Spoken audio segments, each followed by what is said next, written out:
Just a friendly reminder that the opinions expressed on this show are not worth a Canadian penny, so disregard anything you hear that might get anyone in trouble. And despite some of the great ideas you may hear, don't try them at home. Go to a friend's house instead. It's time to get a gun. That's what I've been thinking. Well, I could afford one. And if I did just a little less drinking, time to put something between me and the sun. When the talking is over, it's time to get a gun. Hey everyone, welcome to Slamfire Radio episode 308 or 308. It's the Shots Fired episode. Shots fired right off the start, too. Yep. For June 13th, 2019. I'm one of your hosts, Kelly Lynn. And I'm It's another host, and Adriel. And I'm Trevor. Good. Everybody's putting ands in the appropriate places. And then? Oh, and then I love that one. Okay. Why don't we get into what we did in guns? Matthew's going to join us at some point, hopefully. But until then, let's talk about what we did in guns.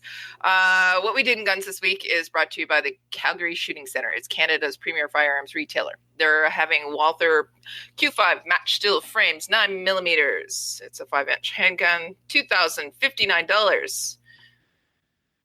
So Okay. this is like the new hotness Q5, PPQ, Walther. That's steel framed. I think Hwansik Kim is running this thing now. Is he running really? this thing? I think he is, yep. Yeah, he's going to be running this thing in production and tearing it up in the States. Yeah. And So, I mean, it's all the advantage of a striker-fired pistol with the weight of a steel pistol. And now that you're allowed to work on your striker-fired trigger pull and bring it down to a constant 3.5, dude, like it's the perfect gun in a lot of ways. It's that Walther quality. It's striker fire if that's your preferred trigger action. And it's steel, so you get the weight. And it's optic ready right out the box. Cool. You going to get one? No. the price is a little bit high. Like this, the nearest competitor for this would be the Shadow 2 and the Tanfos. And it's less than a Tanfos, though. In Canada, it's less than a Tanfo. It's less than a optic ready Tanfo for sure. Look who's joining us. Hey, hello, folks. Appropriately Hello. random Dave. Random Dave showed up randomly. Does my mic work? It No. does. Excellent. Sorry, Kelly. Damn, I screwed that up. I'm so sorry, Kelly. Mm-hmm. Hey, Dave, how you doing? There we go. I'm on my headset. Hey, Kelly, I'm fantabulous this evening. How are you? You are fantabulous. Well, thank you. You're also Nice to see you. awesome sauce. I'm a fan. Random Aw. Dave. We're all Aw, fans. and I have, Dave. well, you can't see it because I don't have my my camera on, but I've got your cool trophy that you gave me right behind me. Aw. Has a place of honor on top of my gun safe with all the other crap stacked there. Well, you can see behind me. I have my ass. It's ridiculous. Yes, Kelly's ass is on a shelf It's on a shelf. for That's all to awesome. see. Okay, we have just started what we did in guns. I'm going to throw it over to Trevor, and that way you can prepare yourself there, Random Dave. Trevor, what did you do in guns this week?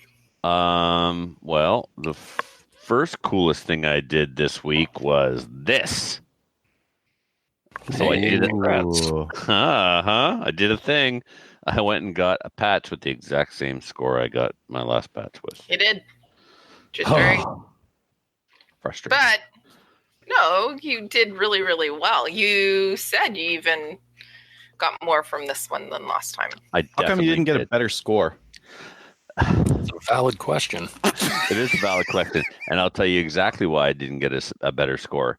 I did Because not it was shots fired. I did not utilize the time effectively or correctly, and as a result, when you don't use the time to get the rifleman's cadence going to press the shot off during the respiratory pause, you rush shots, you don't shoot on the respiratory pause, and therefore you give up points. If you use the time and press the trigger straight back to the rear like you're taught during the respiratory pause, you shoot more X's. This is a fact.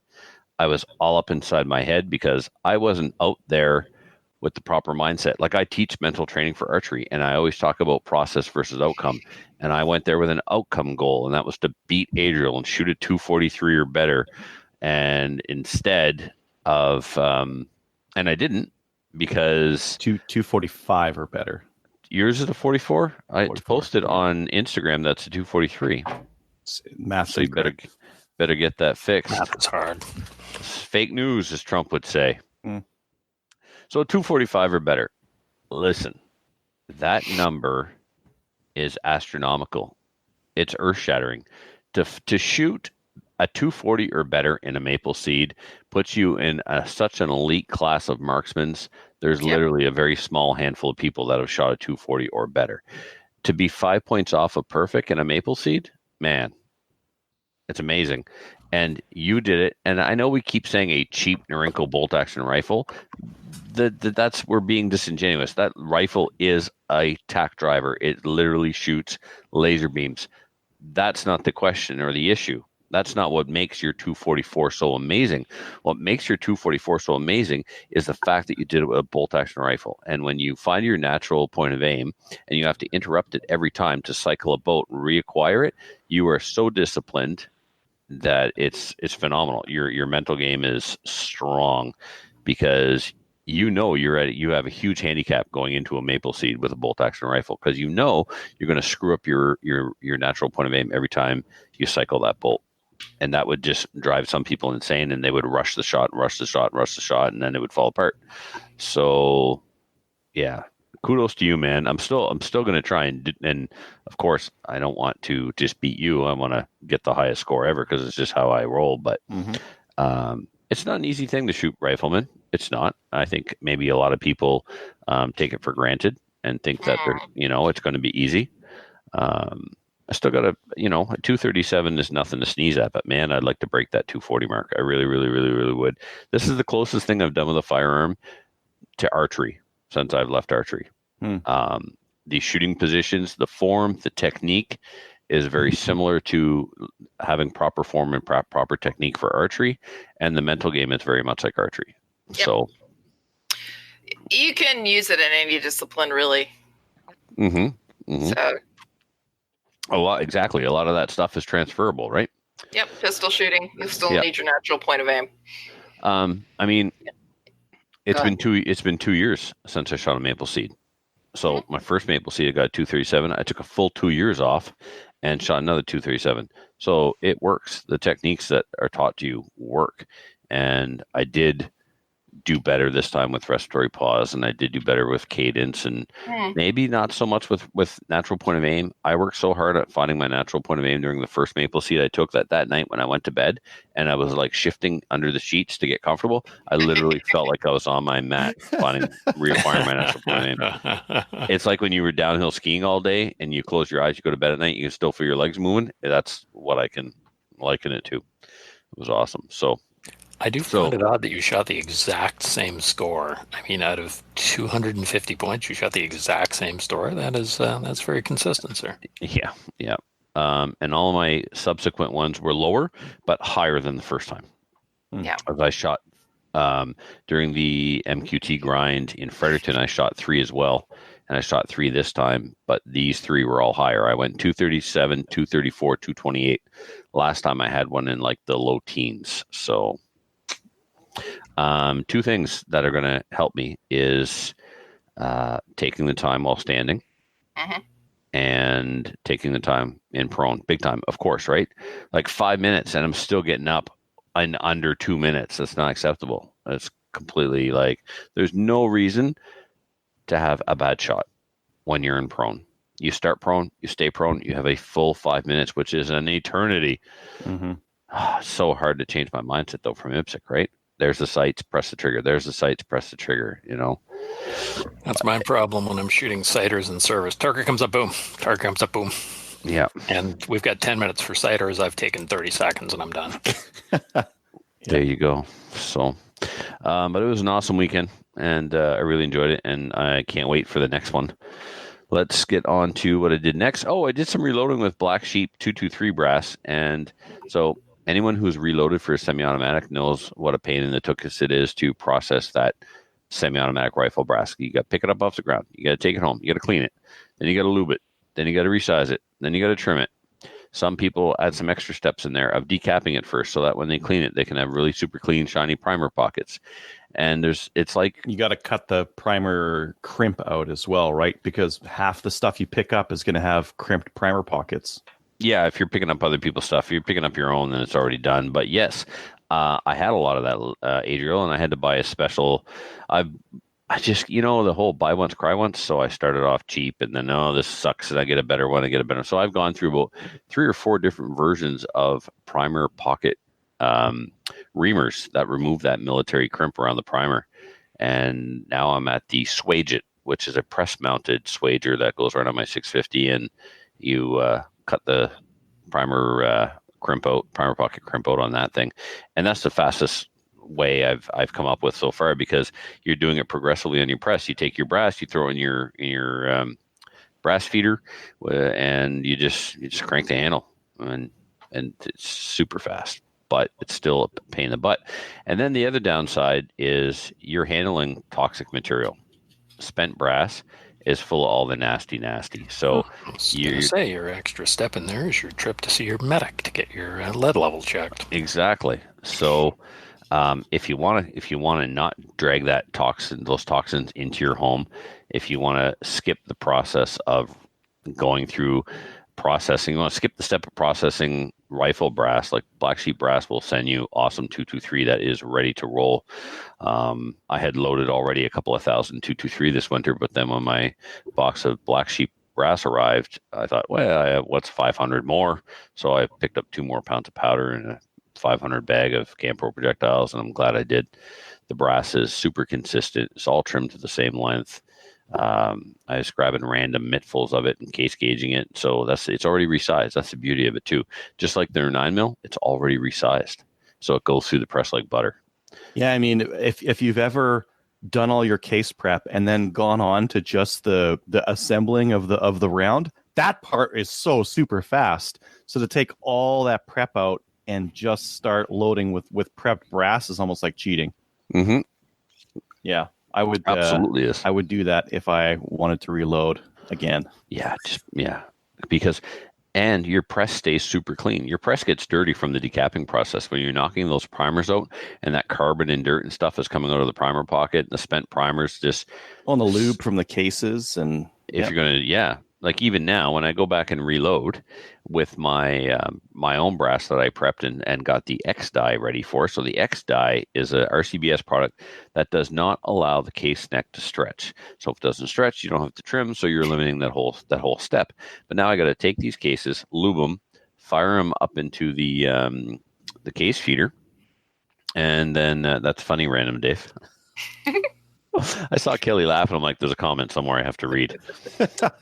Well, now you have to read it for our listeners. They can't see it. All right. So random Dave said, I have a business emergency. I'll be back in 10 minutes. I'm sure Trevor will still be talking by then. And I will be. I'll make a point of it now. So you take the lubed cases and you put those in your case feeder. That lube is going to pick up dust and dirt as it's going through the machine. It's going to end up in your resizing die, right? And then you're going to end up with ammunition that's covered in case lube that you have to deal with. You can wipe them off with a towel one at a time, or you could throw them in a dry media tumbler for 5-10 minutes. That usually, will do it, but it's still an extra step. So anyway, be a baller, buy prepped brass.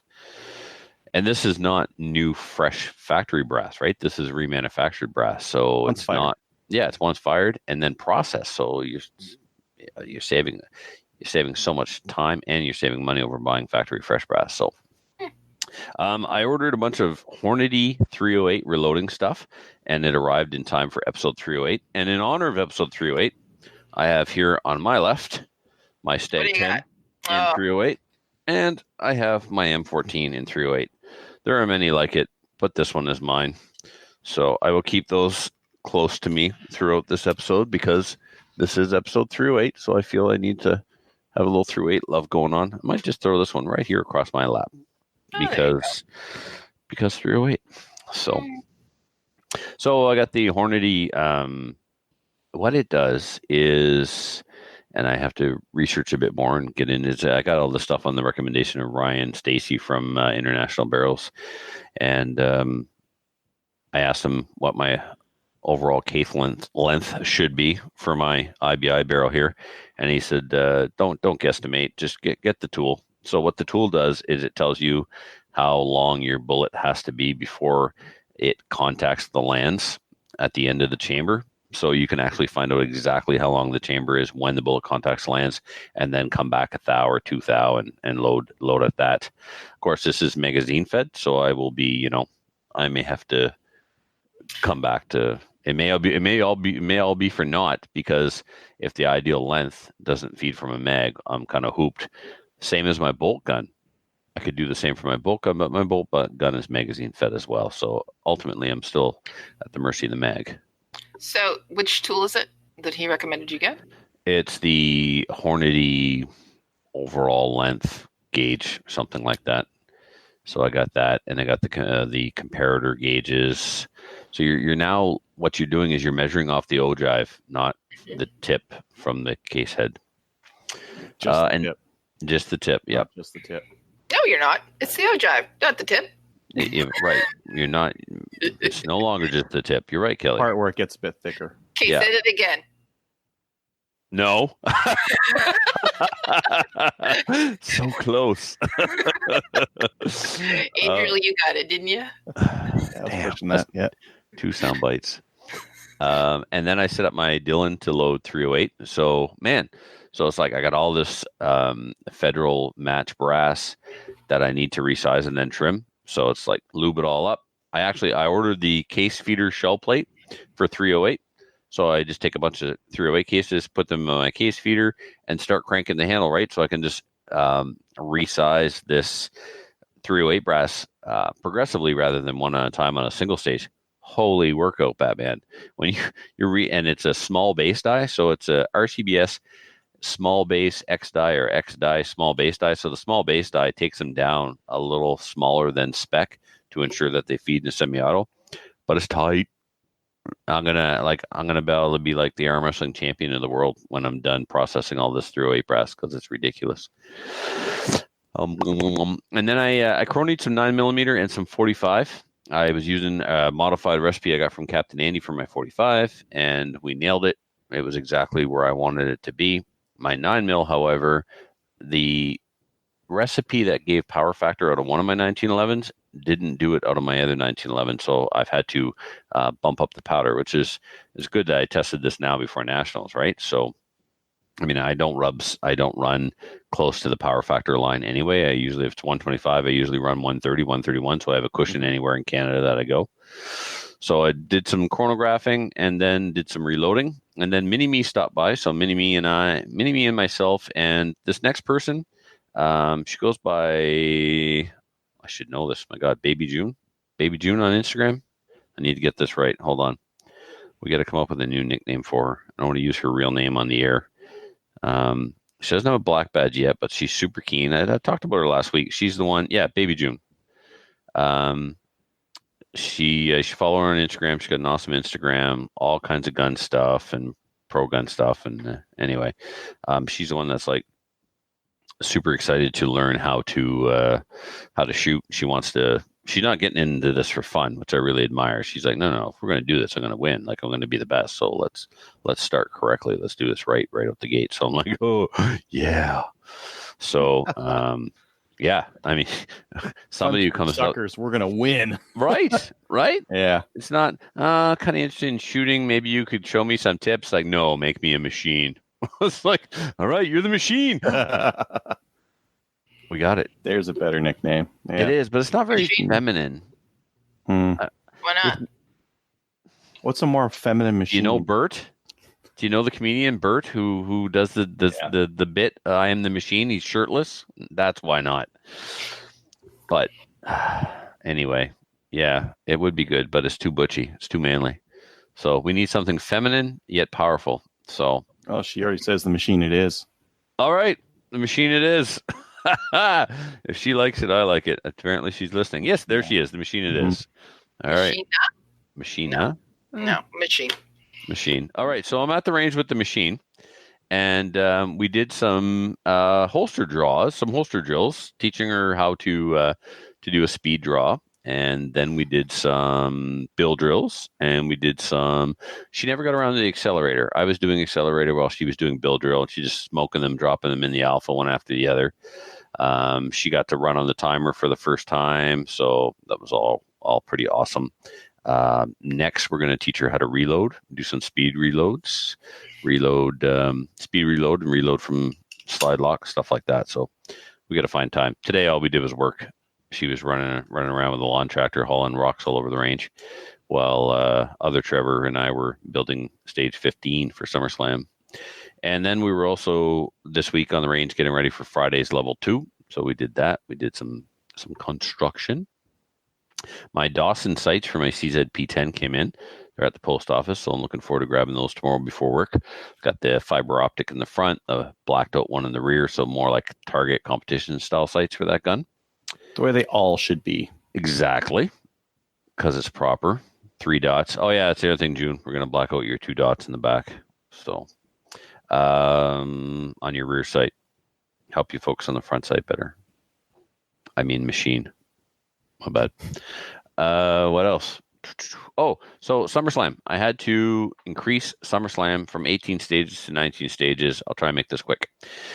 The best analogy I can give you is golf. There's 18 holes in a golf course. You cannot have more than 18 starts, right? You start on hole 7, then you go 8, 9, 10, and you come back around and you finish on hole 6, right? So if you have 18 holes, you can't have 19 teams. So I have 14 squads for SummerSlam, and I only had 13 start positions. The only thing that made sense, rather than move stages around, was to add a 19th stage and you build it somewhere where I was trying to stay off of the rifle ranges. And it's not that it's a problem. It's just that as soon as the match is done, we need to tear down 6 stages, 2 on the 22, 2 on the rifle range, and 2 on the 600-yard range. This all seems like you're really bad at math. So golf has 18 holes. You had 13 starts, but you needed 14, so you made 19 stages? Yeah, because with the 18 stages, so what happened was, Adriel, in the second last bay, I had 3 short courses of fire.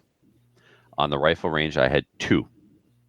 So what I did was I just moved one of those stages, and I am bad at math, but screw you. I moved one of the stages from the bay with the 3 onto the 600, and then I moved one of those stages onto the 200. It's like, I'm not just going to build here for, like, that don't make sense. 1 stage, 12 rounds, make people walk all the way from the 600 to the 200 means nothing to you. Matthew understands what that would be like. So it's a big loop, right? 10.5 acres. You start on the 22, you go all the way around to the maze, and then you go all the way up to the 600 and then down to the 200 and back to the 22.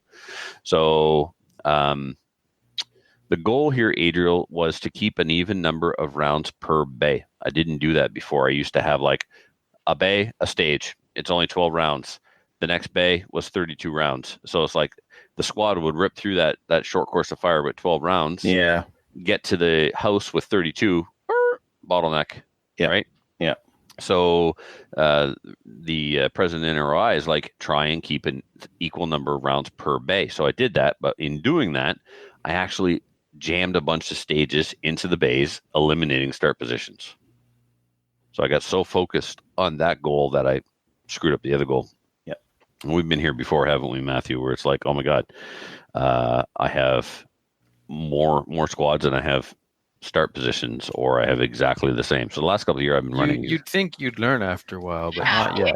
I've actually been unlearning. That's what's happening. You've been unlearning. I've been getting worse. I've been getting worse. Yeah. So it's all anyway. right. Every time I go out and shoot one of them matches, it's amazing. So snafus always happen, but it's always a great match. Well, it's a couple of months ahead, so it's good to catch the snafu now, right? Not the morning of. So so anyway, it's fixed. So the good news is I've got 19 stages. The bad news is I've got 19 stages. Yeah, that's a lot of stages. As far as I know, it's the largest level 3 held in Atlantic Canada. It may actually have more stages than the Nationals. It's 19 stages, which means, so when I host the Nationals in 2021, 21 seems like a nice number.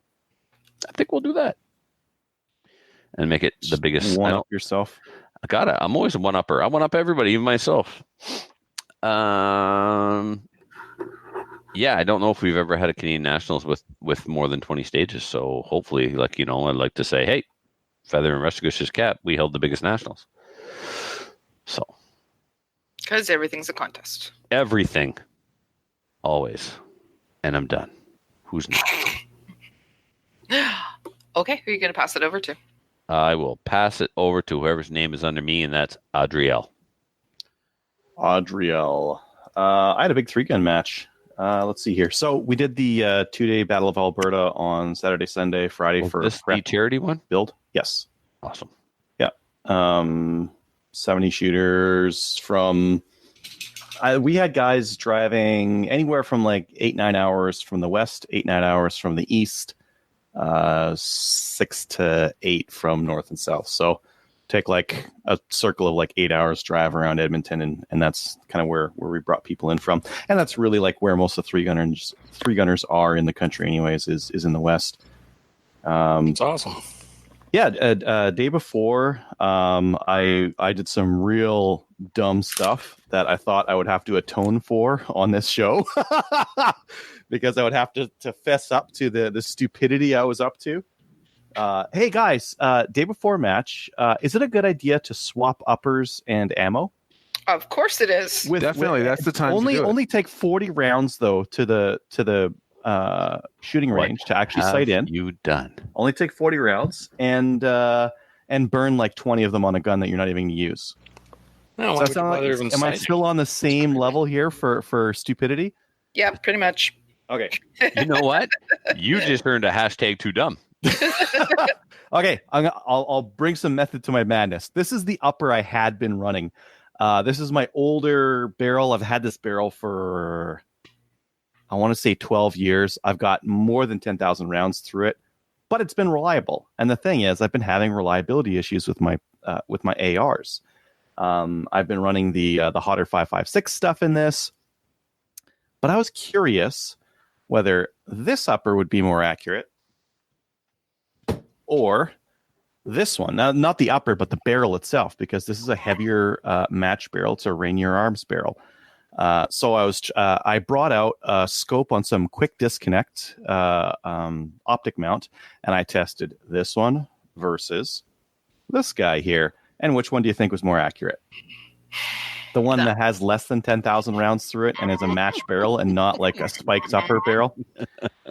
A much more accurate, not even close. At 100 yards, I was printing right around 3 or 4 inches with this thing. It's burned out, and it's been fine for the close matches, but for the far ones, it's been iffy. And at our match, we're going to have long range shots. We had shots out to 400 meters, which is a bit of a poke, and you need some bit of accuracy. So I was using I tested this upper with the ammo that'll run in it, not the 5.56, but the 223, because the 5.56 didn't want to run in it. And I was getting it an inch at 100 with a red dot. Perfect, right? Problem is, I was getting about 50% reliability. I think I've shown you guys the videos where this thing, where the hammer follows the bolt. And I was like, geez, that's stupid. I wonder if it's just me. I had someone else shoot it. Same thing. Same exact problem. But I also saw that the bolt was holding not quite to the rear. And on the last shot, it didn't actually, like the bolt caught on the ledge before the bolt head and between the BCG and the bolt head, which means it wasn't going all the way back. So, okay, maybe it's a cycling thing.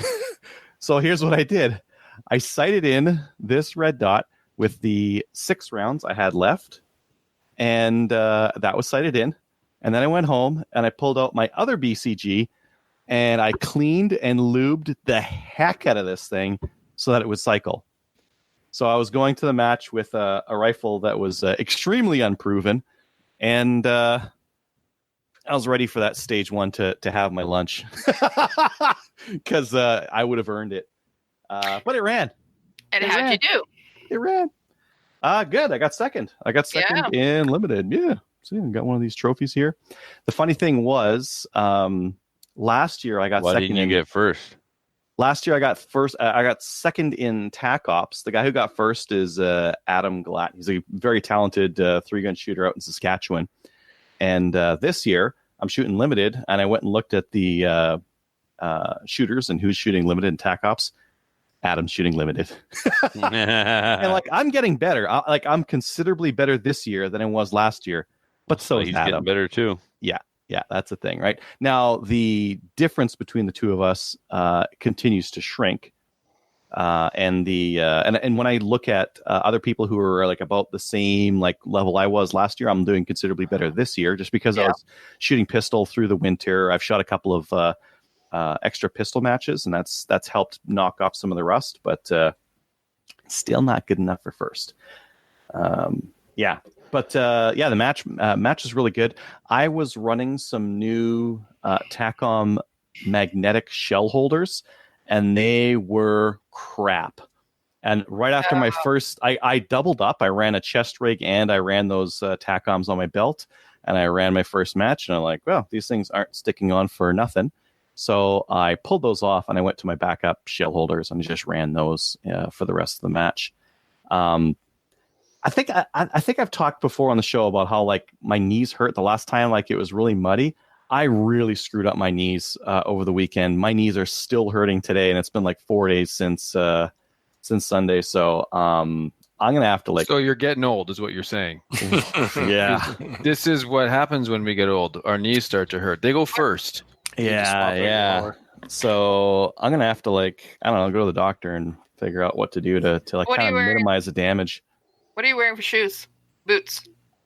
Rubber boots when it was so Friday when we were doing setup, it was extremely muddy, and I know that the rubber boots are bad on my knees, but I couldn't be helped. There was like standing water in some places because we were setting up in the rain. On the Saturday Sunday, I wore Speed Cross light shoes where I could, but even that, like, my knees are just thrashed. Buddy RO Brett had some like Tylenol or something like that I took, and that made a huge difference in just like making it pot's through, legal now. You could just have some of that. I could have, probably would have like made me a little bit slow and shooting, a little bit paranoid too. Yeah. Well, maybe you'd shoot faster and hit the targets better. I think I'd be a lot slower and very careful, very careful. Yeah. But more one shot, and then you'd be having lunch. Yeah, always eating between my stages. So I'm gonna cool it on ROing. I'm not gonna RO for the rest of the season just because I can't do that amount of running and put my knees through that. Too much running, not practical. We're burning out the ROs. Wearing out the ROs. Yeah. What the hey? Oh yeah, this is my comeuppance. 80 meter talk. Yeah.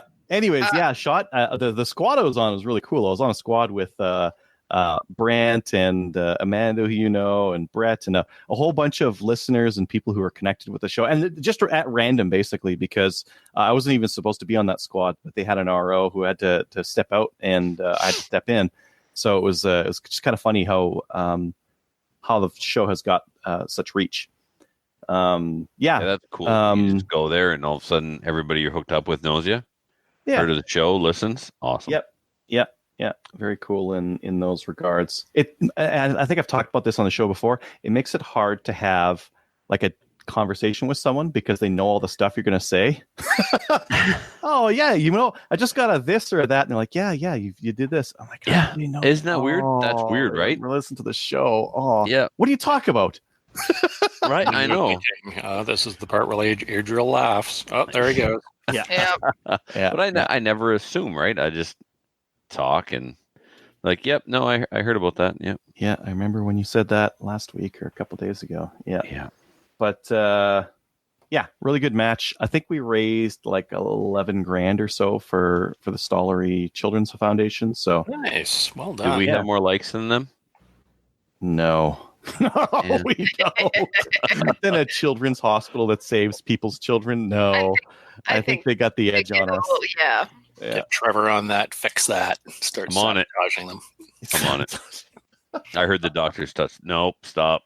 Oh, yeah. No more angry emails there, Trevor. I'm gonna go give my bad right now. Yeah. Let's see here. Okay, so that was the match. Match is fantastic. Really great guys. I ordered some. Attenda had a Father's Day sale. They had 147 grain Blazer 9mm for $229, $230 for 1,000. Yeah, That's aluminum amazing. case. Aluminum case though. Oh, So I've Well, it's not like you ordered reload it, 1,000. right? I don't reload. I just whatever, Nope. shoot it, let it fall on the ground, and carry on. I don't reload, and I kind of like the idea of someone all that getting to my ammo I brass give you, and you being don't like, collect the brass for me? You like the idea of irritating somebody? Oh, look, I found a 9mm. Oh crap! oh man, who's shooting this Aluminum. stupid aluminum case stuff? Oh man, Just dang. leave it. Steel shooting bastards. Except at least you can use magnet to get rid of that. Yes. Drew, you don't have an aluminum magnet? I left it at home, unfortunately. Gotta You are a wizard after all. Tenda also had the 10-round Scorpio mags I've been desperately looking for my NS522. So now I ordered 3 of them. Now I'm going to have a ton of mags for my Bolt and 10-round mags, not the 5s. So really pumped about that. And then I ordered some 303 for my 303 as well. Yeah, that's just I love 303. Yeah. So do I. Let's see here. My one scope come in the mail. Yay! Adriel, I had How to much? ask you. It was free. Well, it was $100. It was $100. Yeah. Very good deal, right? It's an excellent deal. You know how much what I got for my $100? What? A big fat nothing. Well, I you got a didn't. shiny. You didn't have the lucky coin that numbers. arrived yesterday. What's Yeah. that, Did you Dave? get Dave? I got a shiny coin that arrived yesterday. I have the That's shiny okay. coin as well. I did get a Ooh. coin. I was kind of hoping for that Rifle Boulevard one, but Well, whatever. Brian Bolivar bought his, and I immediately followed up and bought one like 2 seconds later. He won the whole package, and I won the love and admiration. Yeah, but he got a right-handed rifle, and he's a lefty. But Adriel, Yes. you have got to be one of the luckiest people in shooting that I've ever seen. You win everything. Other people win True. stuff too. Other people win stuff. You too. win a It- high percentage. I won a magazine release button for an AR and a T-shirt and some Oh, stickers it's from not a Go Big contest. Tactical. Oh, I All won right. more than that. Yeah. Yes, you are winning the winning contest. He even won a Sensi prize pack. Yep. That was excellent used it. because you were able to Saved re-gift that, you. right? No. What Save is your that? ass. Oh yeah. Yes. Yeah. Thank you. Well, ixnay. Let's see here. Yeah, scope came in the mail. I got my video out on that Canuck Defender, which is the that $200 shotgun, which is cool. I just noticed I passed 15,000 subscribers. That's kind of neat. Oh, sweet. That's awesome. Congratulations. Yeah. Now hold on, Matthew. How many subs do you have? Not even 9. 1,000. In the same ballpark. Yeah. All right. He's So doing- Adriel's he's doing winning the good. sub contest. Just checking. Carry on. Yeah, he's winning that too. He's winning them all. Oh, that First guy. for Adriel. I've been He's at it winning. longer. He's winning Maple Seed. He's winning the Yep. winning contest. He's winning Yep. the sub contest. Yep. He's not winning the hair contest. Losing Not the the hair knee contest too. Oh yeah, the neat contest is out. That is an important contest. Who's currently winning that one is the question, because my knees hurt from time to time. My knees are awesome. They're like one of the only things that work right. Oh, two things well, that Trevor's work winning the knee contest. Yeah. But you needed to win anyway. Needed. Oh. That's it for me. Okay. Matthew, since you're here, why don't you tell us what you did in guns? Because you did something in guns, didn't you? Yeah, sure. So what, you guys remember last week when I showed up just long enough to talk about how I did something in guns? I think I forgot to mention that the Beretta ran like a piece of crap. Oh, I don't. You did not mention this. that. Yeah. This is the one that I won. So I won this gun at Nationals. Apparently, Trevor keeps reminding me that I don't even know what year it was, but who cares? 2013. It was a while ago. So anyway, we were shooting the Beretta, and it was stovepiping and failed to extract, and it was just being a little piece of garbage. And I was like, oh, well, what are you going to do about that, I guess? I don't know, clean it. So took it home and cleaned it and put some oil on it. It was pretty dry. So oiled her up and took it back out and How's it ran. Oh, yeah, like a champ again. It's my new favorite little pistol to play with. So much fun. So anyway, yeah, clean your guns, folks, and put some oil on them. Helps. Yeah. Works good. So yeah, so just rang a bunch of steel with it, had some fun, shooting 22. Love it. Did I talk about the Bore Buddy stuff? The No. CMMG conversion kit improvement? No. Okay. So You anybody don't who's have run to. I mean, that's fine. Yeah, I don't have to. Oh, Carry on. because it's 22 and it's boring. All right. Did I talk about shooting the groundhogs? No, but we'll get to that. Do the other thing first. I thought it was boring. I shot a groundhog. Can't believe I forgot I shot a groundhog. Good for you. Yeah, Talk about where did you shoot it? In the throat with my 17 Nice. That's where you should shoot them. Yeah. Did it explode like the little prairie Oh dogs my do? God. That's nothing. Denis' father wins the shoot it in the face contest. All right. Denis from DC Armory Yeah. shoots a bear Right. in the spine. Bear needs to be put down, so he puts it down with a 12-gauge slug to the face. I cannot share these photographs. Good Lord. They're messed up. Okay. Matthew. Yeah. Apparently, she wants me to stop talking about shooting things in the face, Matthew. What's Back wrong to with you. that? I might That's have very gotten- We're gonna- Sometimes things need to be shot in the face. We're going to get hate mail again. this Well, look, is the bear dead and is it suffering anymore? No. Right? I rest my case. All right. Next. But don't you Oh, is have... it me still? Yeah, so you Talk were about this gonna bore talk, buddy thing. Right. then- So, Trevor do you guys interrupted. huh? Bore Now you're buddy. interrupting. That's my line. So, are you guys familiar with the 22 conversion kit for the AR-15? Yes, I have a CMG one that Filthy gave me. Yes. So that thing, you pull you out fix? the bolt carrier group and you put in this, and it has a little fake 223 or 556 shell on the front, and it slides into the chamber, and then it's just basically a little semi-auto 22 action that sits where your bolt would sit, and then you can shoot 22 through your AR. Very cool, lots of fun.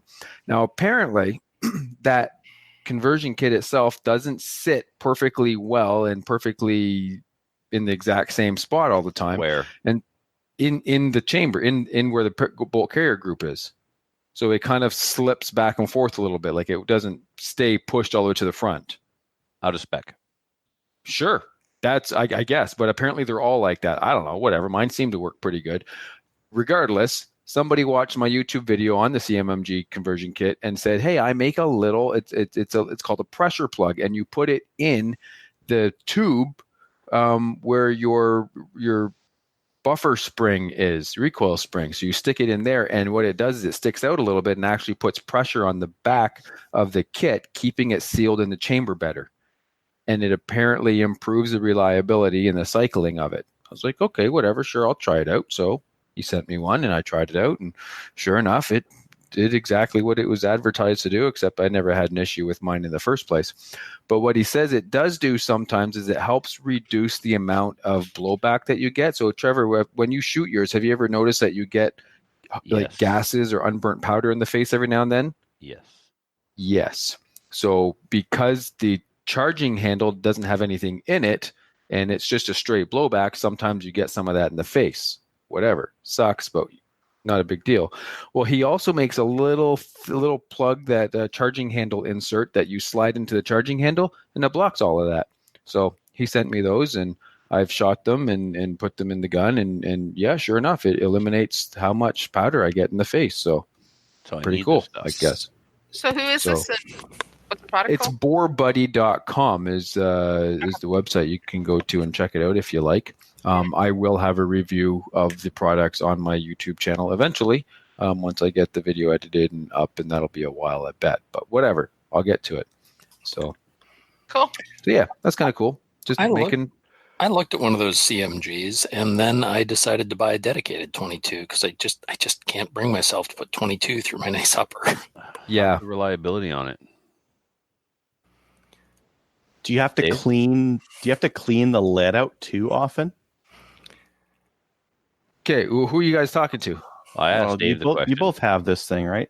No, Dave's Dave got a dedicated upper. Dave's not here, man. Oh, Dave got a And- dedicated gun. Dave just went and bought I bought for $300 with a pile of extra magazines. I bought one of the M&P 1522s. Yeah. So after I got it out of battery and When different was weapons this? fixed it, I got the out of battery 2 years ago, I think. I Okay. was actually shooting. I bought it to teach kids to shoot and new people, and then move them from this into the a real AR. But yeah, I actually had an out of battery, and that is the loudest 22 I've ever heard in my life. It was like super loud. And luckily, I was off to the side of the shooter, but I was back a little bit because it blew the side out on the cartridge. Ooh. Yeah. I sent it to Smith and Wesson, and they initially said, there's no problem. And then they said, well, send us the gun and we'll fix it. But there's no problem. But there's no problem. We're good. No. So I sent the gun in. They replaced a bunch of springs on it, and I've put hundreds and hundreds of rounds through it since, and absolutely no issues. No issues. Yeah, but it was $300, so that's the way I went. I feel stupid having a restricted 22, but No. That's the way to go. You do most of your shooting on the range anyways. Who cares? Yeah, exactly. I still feel stupid about it. Well, So that's the reason why we don't let them come on the line from Maple Seeds. We were seeing the out of battery as well, and Smith & Wesson weren't admitting any fault to it.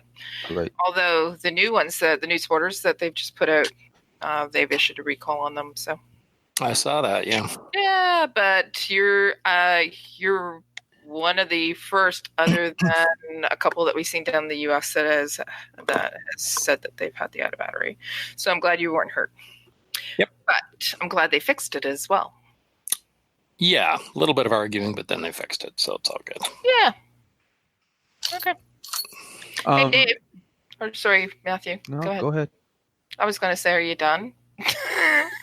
Because we can go to Dave with what he did. I'm not done. No. Dave Oh, had it's there. You done? the 22 thing. So who asked, do we have to clean the lead out? Oh, right. Adriel. Adriel asked. So what I do is after I'm done shooting 22 through my 5.56 barrel is I just shoot 5.56 through it for a while. Yep.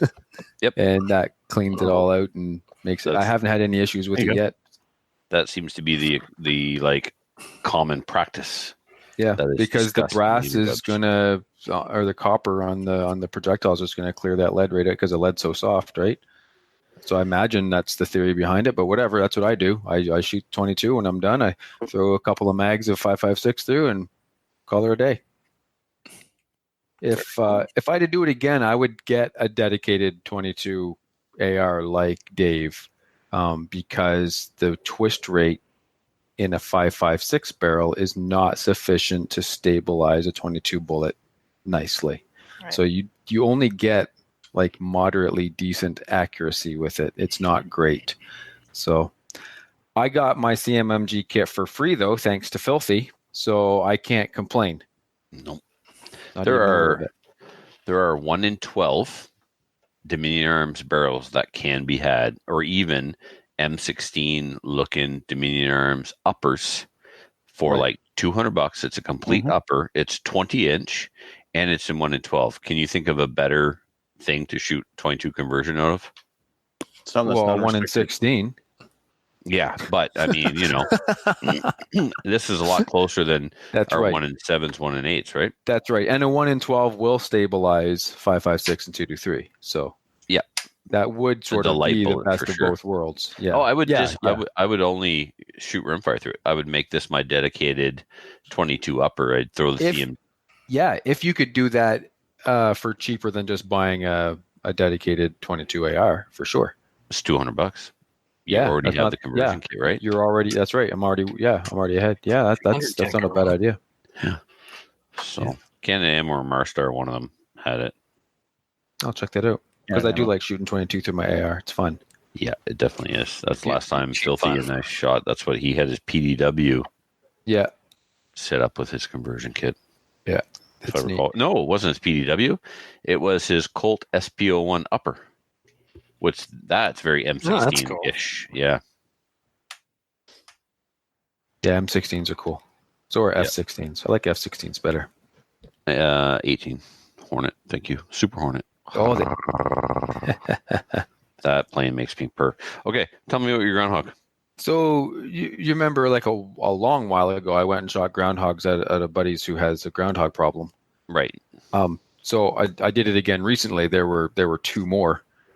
So I went over and I shot one and just whatever, just you kill the groundhog and you let it whatever. And then I shot the other one, and then we decided that where they were wasn't a good spot for them. We should dispose of them in a more other location. So I went over and picked up the one and did what we need to do, took it away. And then I went to the other one and it growled at me when I touched its foot. I was like, ooh, this sucks. You should have seen me jump and scream like a girl. I was gonna say yeah. It was jumpy and screamy McClatchy for sure. So apparently missed just behind the head. I tried to headshot them, and I must have just took his spinal cord out because he couldn't move, but he was still alive, breathing, and growling at me anytime I touched him. So I had to, like the black bear, shoot it in the face to finish him off. So you're saying you just kept poking it and it growled at you? No, I did it the one time, and I screamed and grabbed my 22. And I didn't mag dump it per se, but I mag dumped it in the face with my 22. And it stopped growling then, and then I You dispatched of it. I changed my underwear and stopped screaming and took care of it as well. So it was a little, like, you don't normally get like an adrenaline rush when you're varmint hunting, like taking, like, this isn't even varmint hunting, this is pest control. Like, you don't and this was sort of my little Technically listed on the varmint list, but if you're on a farm, it's pest control. That's right. So it was, it was hunted by a person with a varmint license, but it was a pest in this case, and it was shot for pest eradication purposes. Anyway, that was my little embarrassing little squealing little fun bit. So it's always fun when that happens. And then I guess the last thing hasn't happened yet, but I'm planning on going to the match on Saturday here in Woodstock. There's a level 2. Why didn't you register and get squatted? Now you have to shoot with other people. Our squad is full. Well, I will talk to the person who runs the thing and put myself on your squad anyway. Just like that. It'll just be done. It'll not a big deal. It'll just be done. Do they not know who I am? Oh, don't you know who I am? You would just say that when they ask for your match fee. Yeah. Don't you know who I am? Yeah. And they'll be like, yes, you owe me $20. In fact, because you're McClatchy, you owe me $40. Yeah, that's 25, I believe. Not for me. I'm a member. Ah, sweet. It's 20. So you're going then, obviously. Yeah. Me, Muffin, Fingers, and Stefan, and Chris. Chris is coming up from Miramichi, going to shoot the Friday night match here, and then the next morning, Alain, Stefan, and Jason are picking us up, and we're going to go to Woodstock and then meet my godson Marcel there. So sweet. I stopped listening after a little while there, but cool. I'm going to just I'm going.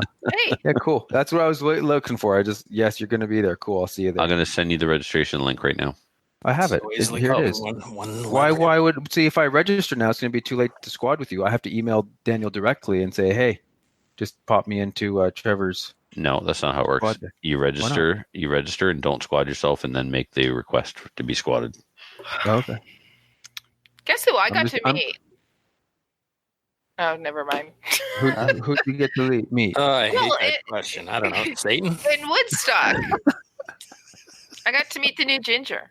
Oh, that's right. So and he's probably going to be at that shoot too. He was practicing while we were shooting the Maple Seed.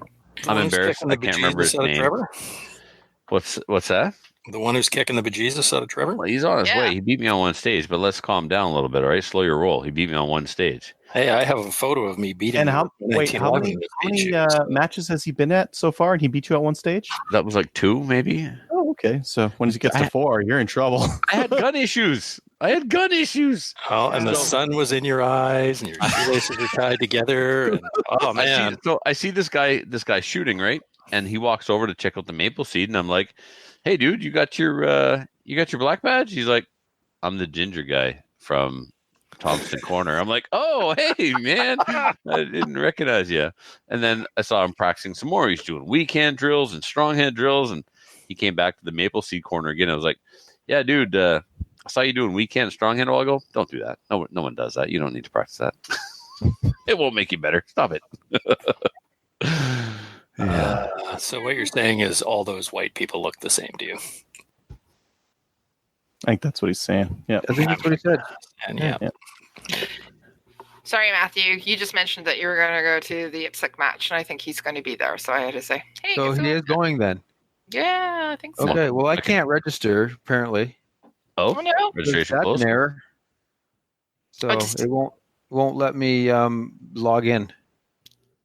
Just Reset your email them password. and say. Well, "Do you I need to log tried. in?" I tried registering with my email. It says it's taken. So okay, obviously I've registered before, and now it won't let me do it. Scroll down to the bottom there and do the password recovery thing. Yeah, you don't tell me what to do. Do you know who I am? Put that Yeah, in that's somewhere. my That's your password. password. That should be your username. That's Yeah, your don't payment know who I- details. Don't put your credit card in. Do you Oh. know who I am? As the number should just go right through. Well, Or the mine coupon. would technically have to be. Don't you know who I am too? Mm. Who's next? Random Dave, what do you got going on? What have you done in guns recently? Let me see. I shot an op missile match about a month and a bit ago, and that was a blast out of Guelph. Oh yeah, the op missile. Tell us about that. I've been pushing guys your way because there's guys looking for 3-gun action out there, and I've been pushing them all towards OPMSL. Yeah, it was 2-gun actually. It was pistol and rifle, and I shot horribly. My pistol is still semi-fully automatic, so it's not fully automatic. I replaced the hammer on my Shadow from last year, so I hadn't shot it, so I took it out and it doubles. But the problem is it's not like really fast double. It's kind of ba-boom. So it's I like, remember that. It doubled here. it more than doubled And there. then it Oh, went yeah. full auto. Yeah, it was straight up full auto, which was fun, but horrifying at the same time. So Yeah. now it's just burst fire. So I get two or three shots. The problem is it's like A miss high. so I think so if you've replaced your hammer, then is your trigger or the disconnector what's causing the issue? It's actually the sear. So I never actually disassembled a pistol completely. So it was actually kind of fun. I stripped the thing right to the nothing, which was awesome. So now I have a much better understanding of exactly how the gun works.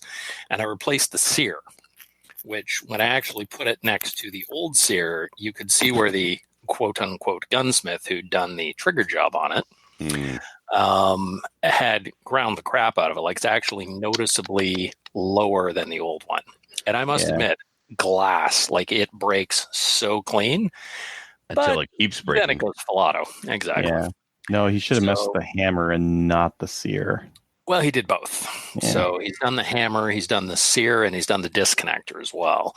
And that's what you're supposed to do, Adriel. You don't just do one. You got to do both surfaces. Otherwise, it's not a Cut trigger them job. down that much, though? No, you don't cut them. You square them up. You true them. Yes. You know, I but agree you with you got to there. do both. Yeah. Well, in this case, Captain Andy was just screaming at you, by the way, and I was going to get hate mail on your behalf about it. So if I didn't jump in there, Bring it. I'll drink the tears. So I think I've got a disconnector. Actually, at the op missile match, I was swearing at it, and one guy's like, "Oh, hold on," and he basically has several shadows in parts in his truck. So he's like, "Here," and he's got a box of disconnectors. So he just threw a disconnector at me. So I've got that, and I've got the hammer that came with the gun, the original hammer, which doesn't look quite as worn out. And I can't find a hammer right now, so I'm going to try that because I'll need it for the That'll be charity shoot. fine. The Shadow 2's hammer and all the parts there are pretty good for off the hop. Yeah, we'll see how. Yeah, it's fine. I mean, the damn gun didn't need a trigger job, obviously. So shadows are just fine the way they are as far as I'm concerned. And just shoot it a couple hundred rounds and wear it in a wee bit. Mhm. So hopefully once I do this, the gun will no longer be burst fire. So it'll no longer be semi-fully auto. It'll just be semi-auto. And the match was a blast. I screwed with the guys because I wore my helmet and and all my gear, but I didn't actually have a plate on, so I was shooting in the rookie class rather than the operator, and I was dropping magazines all over the range. So they're like, oh, procedural, oh, procedural, oh, procedural. At the end, I'm like, nope, no procedurals. I'm not shooting in that class. So that was fun. And then, like I said, I shot terribly. I really need to not suck, and I need to shoot way more than I do because I only shoot maybe 1 or 2 matches a year. suck less is always the best advice. Exactly. So I need to get out and shoot more. I more run matches than shoot them, so I actually need to get out and just plain shoot more, and I'll be better. I'm very good at being mediocre. I'm usually kind of middle of the pack, but that's pretty easy. So that was a blast. What else did I do? I bought a Colt Canada lower, which is currently sitting on my desk with a few parts attached to it. So I've got all the stuff I need to assemble that. I just have to get around to doing it, and I have most of the parts for an upper assembly as well. And I think that's about it. Oh, I took a new PAL holder shooting 2 weeks ago. A buddy of mine, he's had his PAL for a year, but he's never actually fired a gun. So I took him out to the range. He brought some of his father-in-law's guns, and we shot them all. We discovered that his 1022 is broken. The hammer doesn't actually cock when you bring the bolt back. So there was that, and then the safety on the other gun he brought didn't work. So his father-in-law needs to work on his guns less or more. I'm not sure which one. And I fired his dad's hunting 308. And I haven't fired a hunting rifle in a really long time. I forgot just how unpleasant they are to fire. So we were zeroing that thing. The 25 yard at Aurelia was closed, so we had to zero it at 100 and chase the bullets around a little bit. And after I fired 5 rounds, I'm like, yep, you're within an inch. Good enough. I'm done. That's very unpleasant to shoot. It's a little light Winchester, and it kicked like a mule. It hurts so much. Did you get the PTSD? I fired my 22 AR, and that gave me the PTSD. So I was pre-PTSD'd, so I was good. Oh, okay. I know when I shot my Mosin Nagant for the first time. No, my SVT 40, which is semi-auto. It's not even as brutal as a Mosin Nagant. First time I shot it off of the off a bench. I didn't have my teeth together. My teeth rattled, and I chipped a tooth. I got PTSD. I started my period. It was awful. Really? Freaking man, it was horrible. I'm not saying no. I'm going to stop. I'm going to stop. Call, buddy. I'm going to type it. Yeah, just shut up. It's not getting better. Yeah. Keep shutting up. Stupid. Other thing I did, I'm going to interrupt before Trevor buries himself even deeper. We do our CQB matches with the Ontario Rifle Association. So it's AR-15s and handguns. It's all short range stuff. And I got the idea, why don't we try CQB matches with old battle rifles? So I came up with a course of fire, a slightly shorter course of fire, and about a month ago now, we did a vintage CQB. So it has to be a pre-1950. I think I put 56 to keep the ARs out of it. So we had guys there with all sorts of interesting vintage rifles, including something you normally don't see at the range anymore that the Canadians used to use. Very cool. And lots of had a couple Garands. Andrew Vincent showed up with his 308 Garand, cheater. A bunch of guys with actual real 30-06 Garands. Don't be like that. Hey, shut up. I've got a 308 Garand. It's awesome. Yeah, it's cheating. It's gaming. It is. It had a guy with a jungle carbine. So we fired 60 rounds in an hour, and he fired it out of a jungle carbine. And he's a fairly small guy. Ouch. And much respect to him. 60 rounds of 303 rapid fire, because one of the matches is 10 rounds in 20 seconds while you're moving as you walk at the target. And he got most of his shots off. And it was an absolute blast. Like close range with big guns is pretty cool. Dave? Yeah. Was he doing the middle finger technique like they do in the Mad Minute? I was ROing, so I wasn't actually paying Oh. attention to his finger other than making sure it wasn't on the trigger when it shouldn't have been. But it was very cool. It was a lot of fun to see all those old guns out on the lines and guys, rapid firing Mausers and stuff like that. I brought my lever action 357, so one guy used that. He plays second. You're talking about gamers. You got guys out with bolt actions, and you're running. How many rounds does your lever hold? I was shooting. I gave him 357, so I think it was 8 rounds or 9. Gamer, Something like that. You should have filled rapid it up. fire lever action. And you're competing against bolt action guys. You're the Fill it up with 38 special wad cutters that are flush with the end of the case mouth. I thought. Oh, you got like 15 in there. Yeah, and we're shooting 35 yards, so you're good. So it was interesting to see how it worked, because I was staging out the timing and everything, and for safety I made it so it's basically 5 rounds and then we stop, reload, and then you can fire another 5 rounds. Other than the one stage where you were walking and you fired 10 rounds in 20 seconds, but you had lots of time. So it was fun, but it really screwed the guys with the Garands because it's set up for 5. So they're like 1, 2, 3, 4, 5. Okay, reload, and they're like, do I reload? Do I not? 1, 2, 3, ding. Then I got to reload. So it was kind of cool to see how it worked and how it worked with the timings. And Trevor's like, yeah, welcome to Classic Major. yeah, exactly. Yeah, which I'm doing on Saturday. I mean, Yeah, so it was a lot of fun. I really enjoyed doing it. We're gonna do it again in a couple matches and see if we can get more folks out doing it. But a lot louder than AR-15s. yeah, don't say. Yeah, and a lot more expensive too. That's why I made it a shorter round count. Because I'm gonna do the whole match. I'm thinking, 150 rounds of 30-06. So they're slow too, right? Like a lot of those old guns, just to keep them stuffed up with rounds takes forever. Yeah, and that's why most of them it was 5 rounds. So we have one match where you move up 10 yards, and when you're moving, you're firing. So it's 10 shots in 10 shots in 15 seconds out of a bolt gun's a little much. So I made it 20 seconds, but we made it 10 seconds. So the guys with the 5-round bolt guns could reload in the middle. It worked out really well. It was a lot of fun. Everybody had a blast. Got some cool photos of like an entire line of old battle rifles shooting. It was pretty awesome. Cool. Yeah. Okay. And that is all that I have done. All right. I'll finish off with what I did in guns. It's been a couple of weeks since I've been on. I was at the CFB Kingston. We did CFB Kingston, Maple Seed. What I did in between that and the FRPC, which is also in Kingston, Maple Seed, which was the week after, I had to clean my gun and was looking at replacing the bolt because there were some issues with it at CFB Kingston. Found out it wasn't the bolt, it was the operator. And I wasn't the operator. So I was getting ready to. Yeah, So it wasn't you, but it was somebody else making the gun do things it wasn't supposed to do. So what was happening? Just couldn't seat the magazine.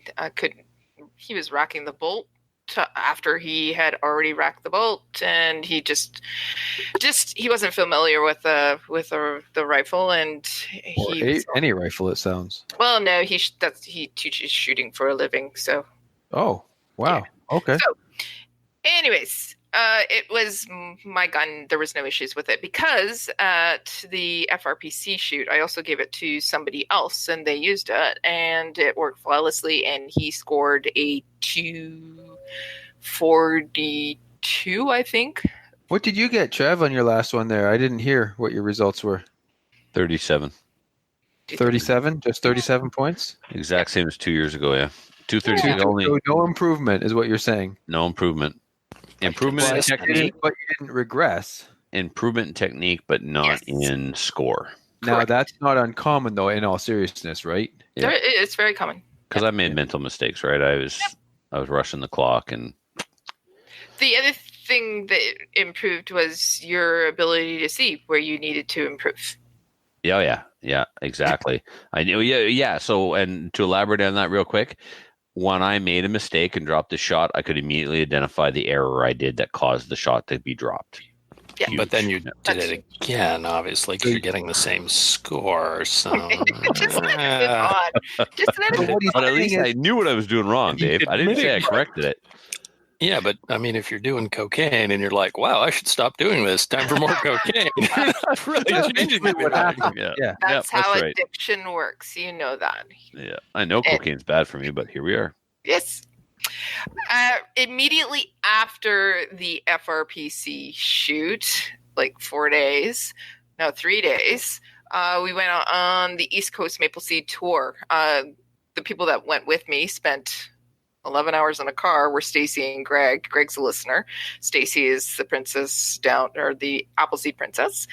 We met up at Restigouche. Saw Trevor there. I've seen Trevor more in the past 2 weeks than, 2 years. And we're not done. We're going to rendezvous in Calgary. Very sorry to hear that. Yeah, so I got my condolences to Kelly as well. You both miss me. Stop it. I do miss you. I'm gonna see. I was on actually talking to them. But... Oh, okay, fine. I don't miss you. No, I'm glad it's 3 now. I do miss you. Every But time. our Kelly. name is improving. I love you. I love you too. To death. Okay. Emphasis on the death. We met up with Jason Gallen. We also had an admin with us. She's a superstar, Autumn. We also call her Amber, or she'll answer to anything else that begins with an A. Apparently, Sissy works too, right? Sissy, yeah. But also with Gallon. Nope, we're not going there. No, we're not. Autumn was fantastic. We had a couple of our instructors in training join us, Stan, Guy, and Lee's as well. Gallen was also an instructor in training. They traveled with us across New Brunswick, Prince Edward Island, Dartmouth. How'd that work for you? Traveling with Gallon. It was awesome. Really? I think Gallen's going to be... What? You didn't get the plague again? Oh, I'm coming to that. Okay. Don't get ahead of me. Wait for it. So we were in Nova Scotia at Dartmouth. Then we went to Tracyville, which is Devon. You were in Devon. You were nowhere near Dartmouth. Whatever. Out by the airport. That's Devon. Devon. Okay. We were in Devon. All of Nova Scotia is like Who cares? whatever. Exactly, Kelly. Who cares? Is it Nova Scotia? I'm sorry to hear that. Carry on. Yes. Nova Scotia is awesome, and I'm probably going to retire there, so you guys can shut it. Okay. Then I went to Woodstock. We finished up in Woodstock and ended on a very positive note because we also got to see Jewel and Violet and Matthew. Yeah. And Matthew at the end. Yeah, Well, I saw baby. you a couple of times. I did want And to say, associates. and Violet and Associates. I want to say congratulations to the IITs. They graduated. We basically had this. Well, Woodstock was their graduation shoot. They did all the points of instruction. They did fantastic, Great. and it was a really, really successful tour. We had a great time. Now, I don't know what it is. Every time I see Gallon, I get like really, really, really sick. Now, You don't know what it is? I can tell you what it is. You could guess at one of the things it could Yeah. be. Health New Yeah. Brunswick has recently posted about what it could be. saw It's that. just a picture of Outbreak. Gallon. Now, Gallon can't go back to the island. They won't let a New Brunswicker in anymore without proof of vaccination. Good. that's true. I was not the only one who got sick. Greg May got sick in Nova Scotia. Well, he started getting sick in Prince Edward Island. By the way, when you're getting sick, traveling in a car, not great, 'cause especially if it's the flu. Now, Greg got You sick. better not leave out any details or I'll jump in. Greg got sick in Prince Edward Island. We traveled to Nova Scotia. He spent 2 days in bed, basically passed out cold. And as soon as we were done in Nova Scotia, we were driving out of the driveway of our Airbnb and I got sick. And I mean sick. And yeah, it's not good traveling from Devon, Nova Scotia to Fredericton, New Brunswick. While you're passing 18-wheelers and somebody's puking out the back window. That was me. Party animals. Long as it's out the window. But on a good note, it was pouring rain and he cleaned the car. I spent 2 days in bed in Tracyville. It was horrible. I was going to ask if you could wash the car after, but never mind. Yeah, we did. And the Good, bad 'cause stomach acid's hard on the paint. Mhm. The bad thing about it was I was looking forward to meeting The bad part. what? About being sick.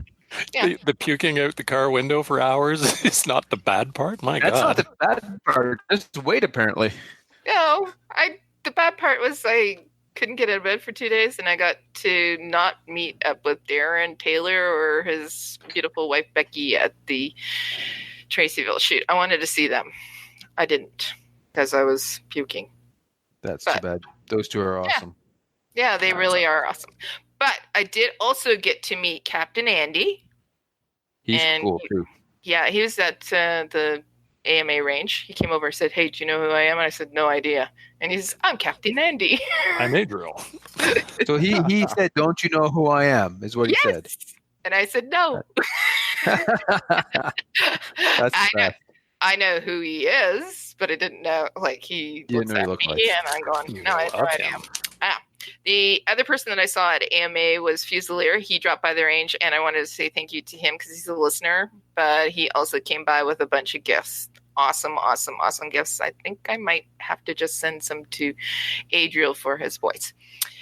We got to hang out with some listeners, David, Luke, Blaz, Darren. I didn't get to see Darren. Sorry, Darren. Jakes. Congratulations, Jakes, on getting rifleman, and also Joel as well, who's somebody new that on Prince Edward Island. Jakes is cool. I like Jakes. I haven't seen him in a while. Oh, that's the other thing. Okay, like the East Coast, it was 12, 13 degrees, pouring rain. There was a couple of days when it was down to like 8 or even 5 degrees. Pouring rain. Did I say it was pouring rain?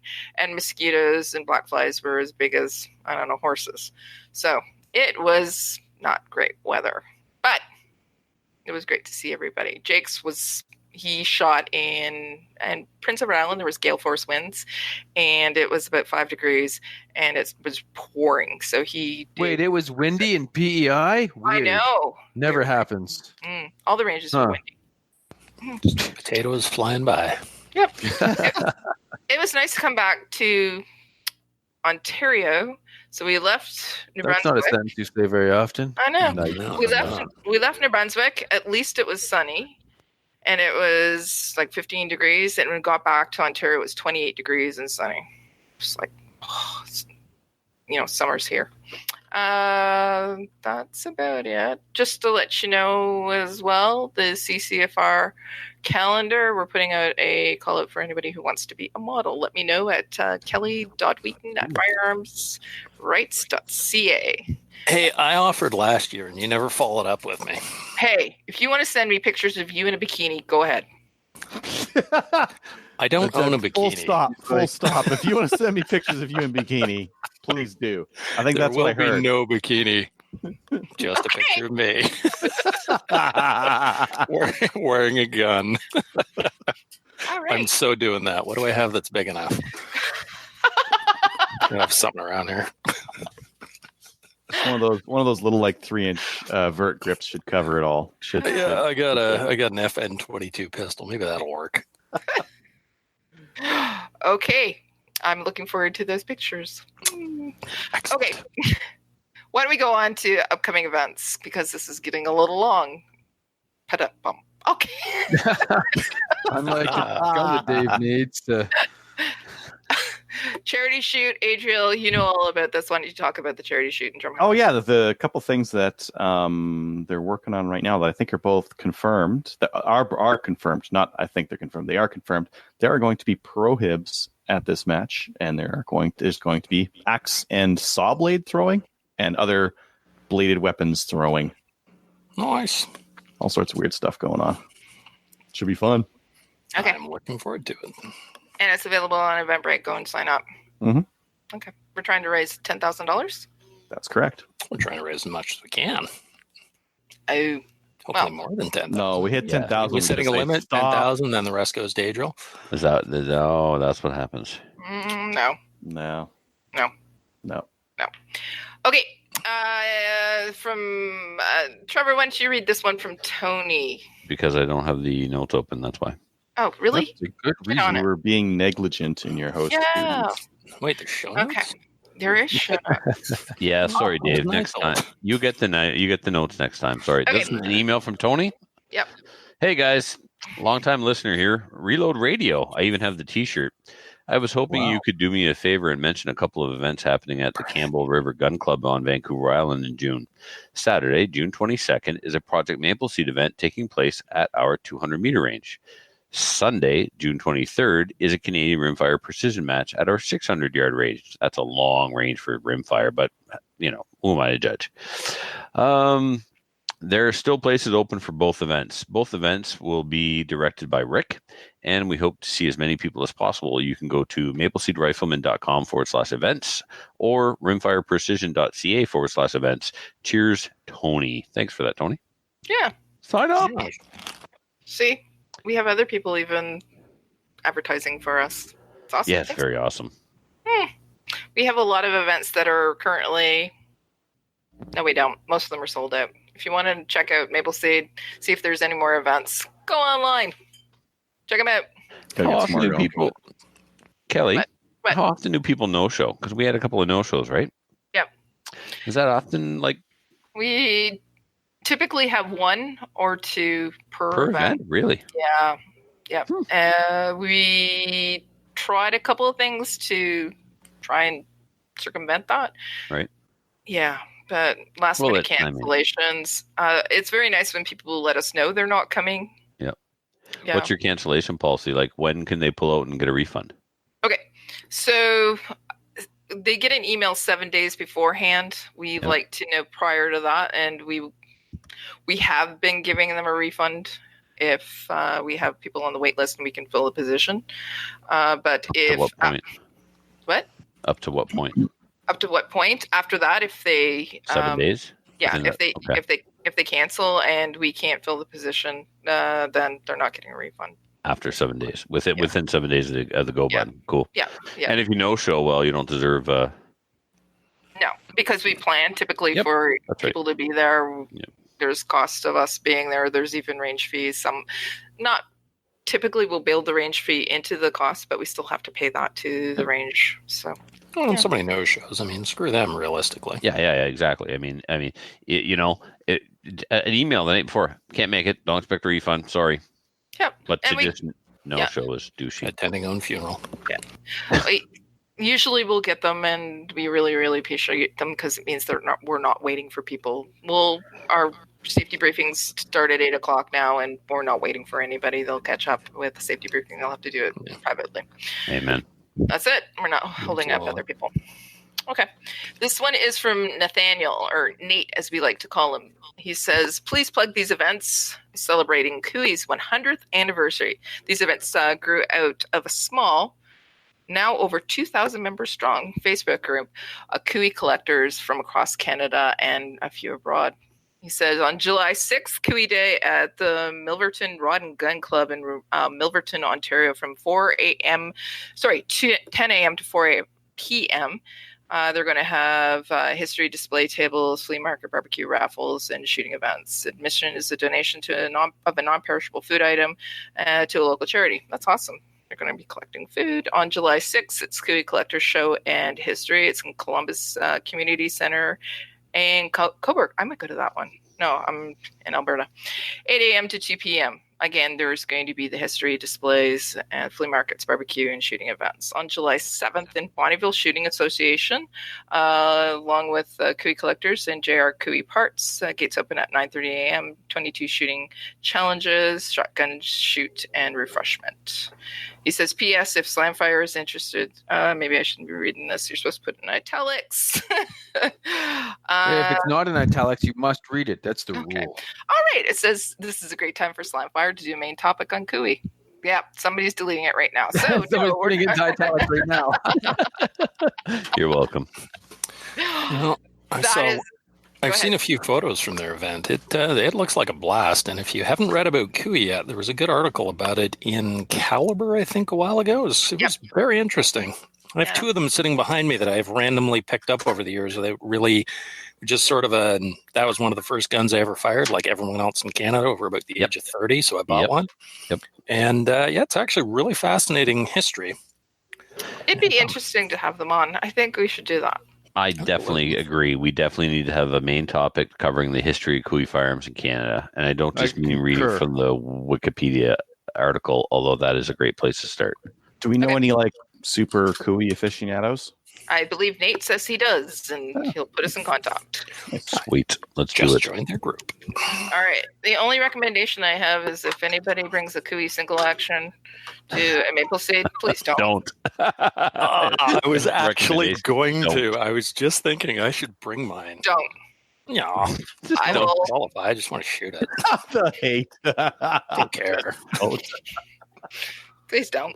Aw. I love it, Kelly. You sound like a black badge instructor after 4 seasons. Yeah. Don't bring a nylon holster. Don't. Don't. Okay, we are going to be talking about our favorite subject, Wendy Kukier. Let's go to the news. Oh, give me just 1 sec. I actually have an event. I'm going to the GAT show at tomorrow down at. Oh yeah, Rod's going to be there, and Tracy too, I think. Yep. Oh, Tell okay, us cool. Tell us what the GAT show is. It is a Blast. it's apparently a hell of a lot of fun. It Will there is be a lot of Canada's GATs premier there? Live. Apparently, there will be many GATs, 100 plus. They have a big firearms list here. Wow. And bought VIP tickets. A buddy of mine in town who is a listener is going to pick me up tomorrow morning because I'm carless at the moment.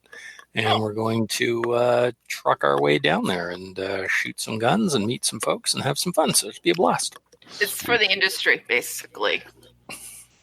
It's invite. You have What's to be that? special. Is it like tap? You tap have to on, be tap special. I just went to their website and bought a ticket. So I Well, don't think or you have to pay be money. special. Yeah. Yeah. Special or pay money, as Dave. most things in life. Dave, when you're at the door giving your ticket to get in, please say to them, "Don't you know who I am?" Mm. If you Dave. could do that. I will do it and I will record it. And if they don't know who you are, I want you to find an ammo can and sit on it and pout. No. The gas show is put on by the guys from Coat of Arms. Oh, no way. Yeah. Excellent.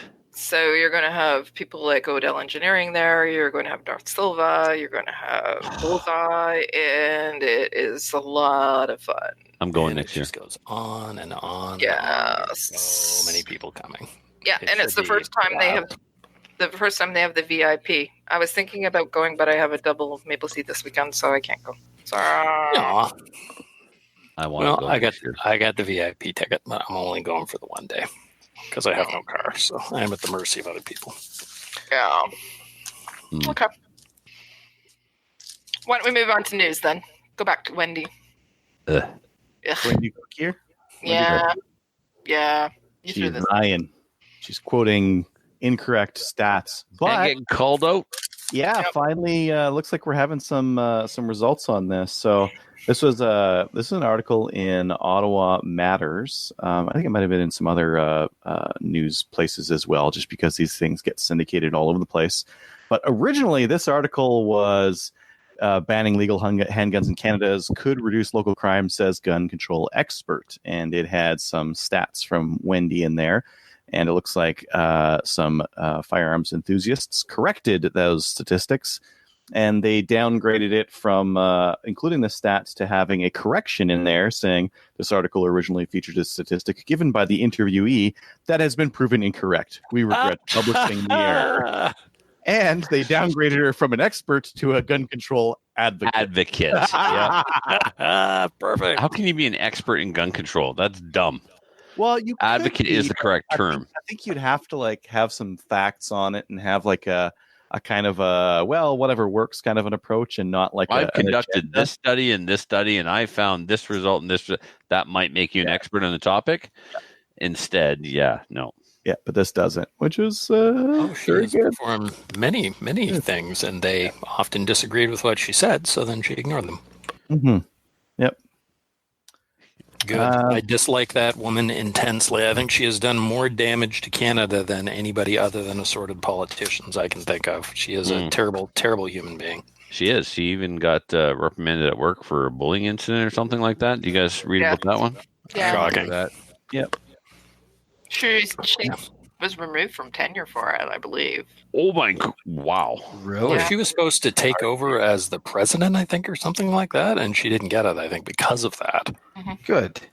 Yeah, she is such a horrible human being. So many billions of dollars wasted just because of her and the liberals and conservative collaborators at the time. But she probably got a lot of people killed, realistically, because all those billions of dollars, we could have bought women's shelters, we could have bought frickin' MRI machines and saved people from cancer. Ooh. Some mental care. We could have put money into mental care and then stopped people who were going over the edge.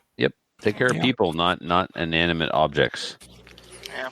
Because those people, they can't get the gun, they'll get the white van. Ban the white van. That I'm in favor of. Nothing good happens after 2:00 in a white van. Well, I don't want to argue with that, but whatever. The one with free hugs on the side was quite entertaining. But we'll Chocolate. discuss that again. You can get me with chocolate and Jameson. Okay, just Free Jameson. I'm painting free Jameson on the side of my car. well. Enough talking about Wendy because we're all sick of her. And let's go on to Caliber and Glock magazine. No, Yeah, Glock. I got it. Let me just pull it up here. Okay, present to everyone there. That's what Caliber put up. Trudeau to announce ban on single-use plastics on Monday, and Caliber voted on that. We have not ascertained how this new ban will impact Glock sales. Funny. It's clever. It's clever. We should talk about that, though. We were told that's, good authority, AR ban on June 4th or June 7th. Both days have passed. Nothing. And as much as obviously nothing is what we want, we all have to be careful about crying the sky is falling, because eventually people will stop looking up. Yeah. Yeah. Sure sold a lot of AR-15s, though. Yes, Yeah. Canada's best AR salesman is not Bill Blair; it's Tracy Wilson. Combination of the two. I hope she's getting a lot of thank you cards, gift cards for ARs. So yeah, I mean, I know Bill Blair started this whole poop show, but anyway, Yeah. But, I mean, so when does Parliament rise? Anybody know? Because we're already the 13th. Let's Google food. I don't look at politics on a good day.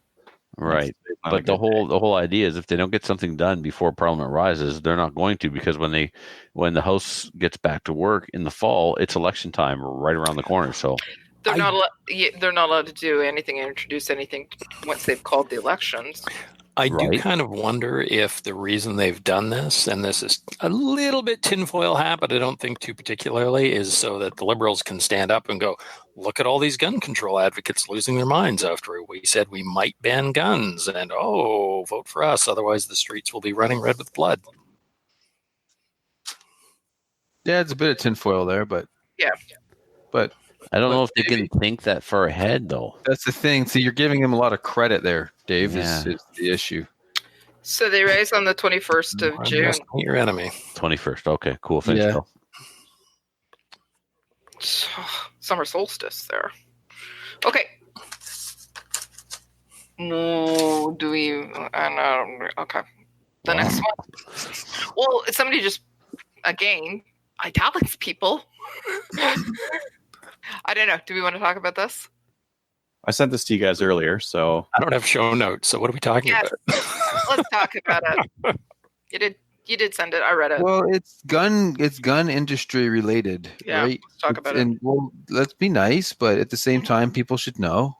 Canada's That's calling what I out BCL publicly on CGN, saying, "Hey, sorry to post this publicly, but we've not been able to get a hold of anyone at BCL through email or phone for the last month. Please contact us as soon as possible." That's a CGN post that Canada Ammo put up, as Canada Ammo sells BCL products. Okay, so Canada Ammo called out BCL on CGN with a post. Mhm. Saying, "WTF, can one of you guys get in contact with us? We've been trying to get in contact with you guys for a month." Well, here's something fun. I got a message from a gentleman who had problems where I had all sorts of problems, like long ongoing problems with the BCL and getting warranty. And they got a new warranty guy who was freaking awesome for about a month. And then he's not there. And then he quits. This dude was promised by BCL. They sent him, he had one that was having the same problems you've got, Adriel, where he's having extraction or ejection issues. Rejection, yeah. So he returned it to BCL. They sent him all sorts of parts. None of them helped. He sent the gun back. They put a new upper on it. He got it back. Exact same issue. And then he sent it in. And this is Mike. He got the gun back like a month later after threatening to report the gun as stolen to the Canadian Firearms Center. So I got a message from him. First ever have filed complaint to Better Business Bureau. Rob is pathetic at best, and well, I won't repeat the rest of it, but yeah, there's a lot of people really, really pissed with those guys right now, and that's disappointing because they should have had a frickin' gold mine, and they have completely blown it. Like, worst company ever. Come on, guys. He's an engineer, not a businessman. Hire businessmen. Yep. It's pretty basic. Yep. Yeah, you're selling guns. They guns always sell.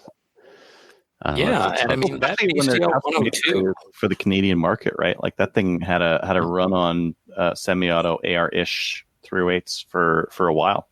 Mm-hmm. Yeah, they realistically should be buying private islands with that BCL 102 money, and they completely tanked it. And mostly, I think they completely tanked it. Not so much with the gun's reliability, although that was the thing. It was just the shitty service.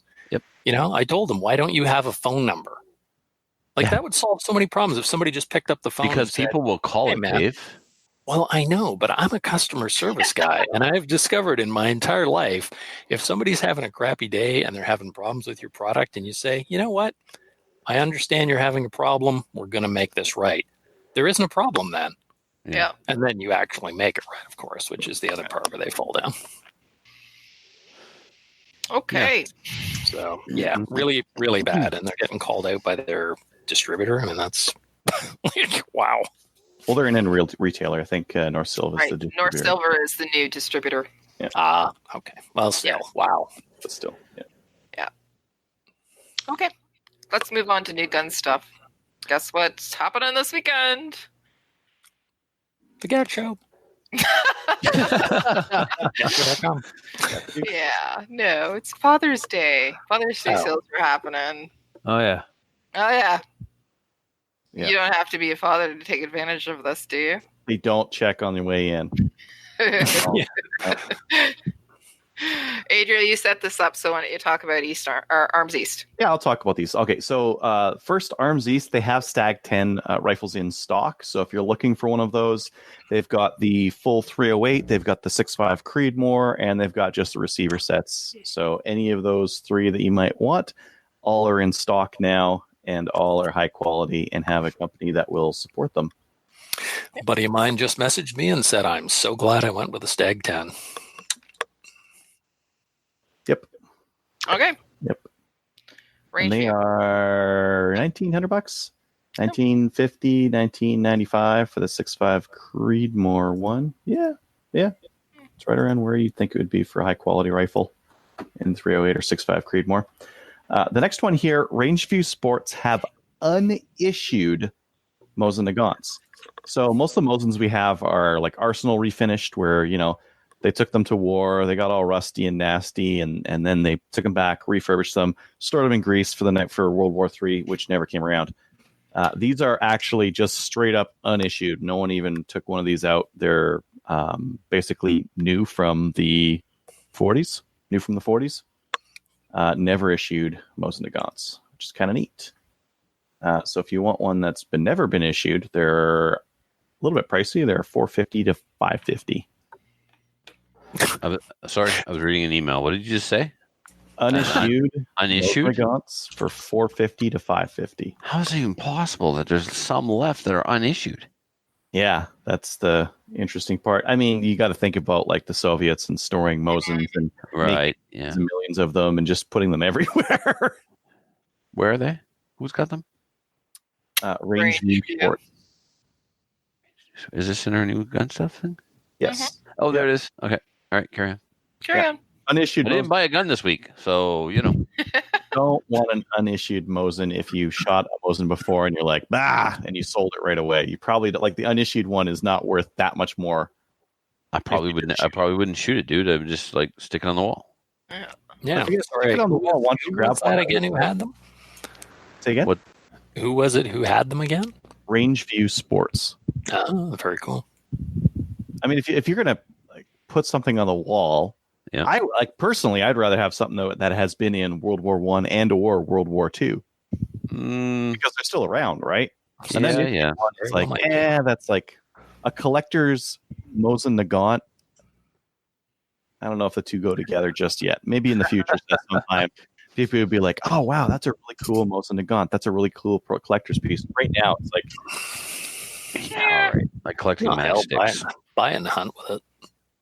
yeah, or bang out steel with it or whatever. Anyways, Rangeview Sports has those. So if you're looking for a unissued Mosin Nagant, they've got some of those. Ooh, nice wood. That's what she said. She did. All right, Kelly, you're breathing into your mic a bit. Okay. The next piece here is International Shooting Supplies has an anniversary sale coming up, and there's a couple of things in here that are pretty good prices. They have some 115 grain 9mm Winchester for $105 per 500. So that'll come to $210 per 1,000, which is pretty smoking good. And the other, yeah. So this is International Shooting Supplies. They've got really cheap 9mm, and they also have really cheap. I noticed they're 308 7.62 by 51. They have some American Eagle 149 grain, 500 rounds for $369, and that's also a pretty good price for American Eagle 308. So if you're looking for that kind of thing, go take a look at International Shooting Supplies. They have an anniversary sale from June 19th to 22nd. And then this one is kind of interesting. Fast Toys, they've got a shipment of CERT 110 training pistols. Yeah, So I want one. What's that? I want one. They look like a Glock, but they're not Yeah, a Glock. well, it is, really. They're a laser Glock. Yeah, it's a laser Glock. They're fun. They look very, very neat. The 110 model has functional features of the Glock 17 or 22. This version has a polymer slide with a red laser, and they are $337. They have horrible triggers. Mm-hmm. Well, it makes That's it sort of the all the idea. better for you to train your trigger finger on. Yeah. We so before anybody says that, Matthew, have you been to the Iron Sights training thing in the industrial park in Fredericton? No. That's what they use. And Fred and I were shooting off, and you couldn't shoot anymore. You literally couldn't pull you couldn't pull the trigger anymore. You had to stop Because the gun never ran out of ammo, obviously, because it's a laser. So it's just like target. your finger got tired. And sore. It was ridiculous. So, I actually was putting the gun from my right hand to my left hand because when it comes to shooting a handgun, pretty ambidextrous. that is pretty heavy. That shouldn't be that heavy. Mm-hmm. Can you get a trigger job done on it? Take your Dremel to it. I think maybe. Because if it had the same trigger as the Glock, it would Which be really does not. good for practicing and stuff. I concur. Kind of It's just not bad. surprised that they're that bad. That's not good. Yeah, it's really bad. Yeah. Cool. Anyways, we're quite a ways in today. We want to get to the main topic. Yeah, let's get to the main topic. I guess Alright. so. Okay. The main topic that we're going to be doing this evening is our listener survey results. Yay! Yay! Yeah, so thanks to everyone who filled out the survey. We kind of collated all these. I think you guys all have the links, so you can all take a quick look here. I'll go over some of the stuff up top, and then each of us can read out our own feedback. Sure. No, you just take us. I think Adriel should just take us through. What do you guys think? Yeah, just take I us think through you should what. Yeah, and we'll always let's face interject. it was his idea, so it should be him doing the work. Okay. I don't disagree with this. Cool. How many SFR episodes have you listened to? 59% of our listeners have listened to all of them. So they're Damn. long term. Yeah. That's almost over half. No, it's not almost over half, Trev. It is. It is over Hey, half. I do new math. Yeah. Well, that apparently. new fundamental kind of math that it's all weird. Emotionally, I feel like that number is almost half. So Good. Okay, you're not far off the mark. That actually stings a little bit. But there's also 36% of our listeners who are in the 10 to 50 episodes range. Yeah. So they're fairly new. They might not have heard about us shooting gophers in the face. Well, they Right. So have we the should night. bring this up more often, is what you're saying. And Yeah, we bears. There need to be more face shooting discussions. Could be face shooting radio. I know for a Maybe. fact we have lost some people because of it, and that's unfortunate. But I respect everyone's opinion, but we're not for everyone. That's exactly it, right? We aren't for everyone. And at the end of the day, we make a little bit of fun about it and have a little levity. But in the end of the day, an animal's dying, and it's dying for a reason. How that happens, just whatever. It's a The reason is never just so we can get our jollies. No, never. It's always either for a food or good pest reason. control. Yeah. And I don't go out of my way, and I don't think anybody here goes out of their way to shoot an animal in the face. However, if it is facing you and you shoot it, admit it. It's kind of funny to say that. Well, we also exaggerate the hell out of it. I mean, like shoot it in the head because that's the target available, and we turn it into a Phil, I shot it in the face. Right. It's for the show. It is. It is. Yeah. Anyway, carry on. All right. Do you watch us record on? We can talk about face shooting. Do you watch That us should have been one record of the questions. More or less face shooting. More or less. Is it just right? Do you need more? Do you watch us record on YouTube Live? Most of the people are sometimes. I think that the thing we're trying to get out of this was, is this a valuable thing? I think the answer is a clear yes. A lot of people I think so. watch it exclusively. Some of the people watch it some of the times, and very few people, only 17% probably won't watch it. So Yeah, more than half is either sometimes or most of the time. So that means Pretty decent. people enjoy the YouTube thing. There are a lot of podcasts that do what we do, and I don't watch them live, and it's not because I don't want to. It's just that's not how I consume my podcast content. Your podcasts, My podcasts, and I download it to the phone. I listen to it while driving, almost exclusively. Yeah, and some people like watching on YouTube. It doesn't matter. Yep. Yeah, I always listen to them in the car. That's the only time I have time for podcasts. Yeah. exactly. Yeah. The rest of you losers out there watching us on YouTube Live. I mean, did I say? I'm kidding. Losing more just on this show. The hate mail can be sent to Matthew. Yeah, there are some people who enjoy watching it and it's interactive. Especially for showing guns. Yeah, of course. And you're right, it's interactive. We have the live chat going. Exactly. So they join us. I wonder if the we time gather. zone thing would improve or unimprove the number of live viewers we have. Are we recording at the right time for the We live always show? get more the later we go. The later we go, the more we get. For the West, it's very early. Right. Yeah. That makes and, sense. And everybody's in the West. Yeah, most Like- people are. 6 of us down here in a cow. And people in the West actually work, so they're still at work, unlike the people in the East. Ooh. Oh, That listen. cuts a little Losing close more to home. listeners after this show. We're gonna have none. With no listeners left. When Yeah. did you stop listening to SFR episode 308 or whatever we are on? I don't know what we're on. Anyway, The one. How else do you engage with us? About 86% of the people who engage with us do so on Facebook. 29% Patreon supporters, which thank you for that. 42% on Instagram. That number is higher than I thought it would be. So we need to do some more stuff on Instagram. we Got do. it. I'm on it. I'll do more there.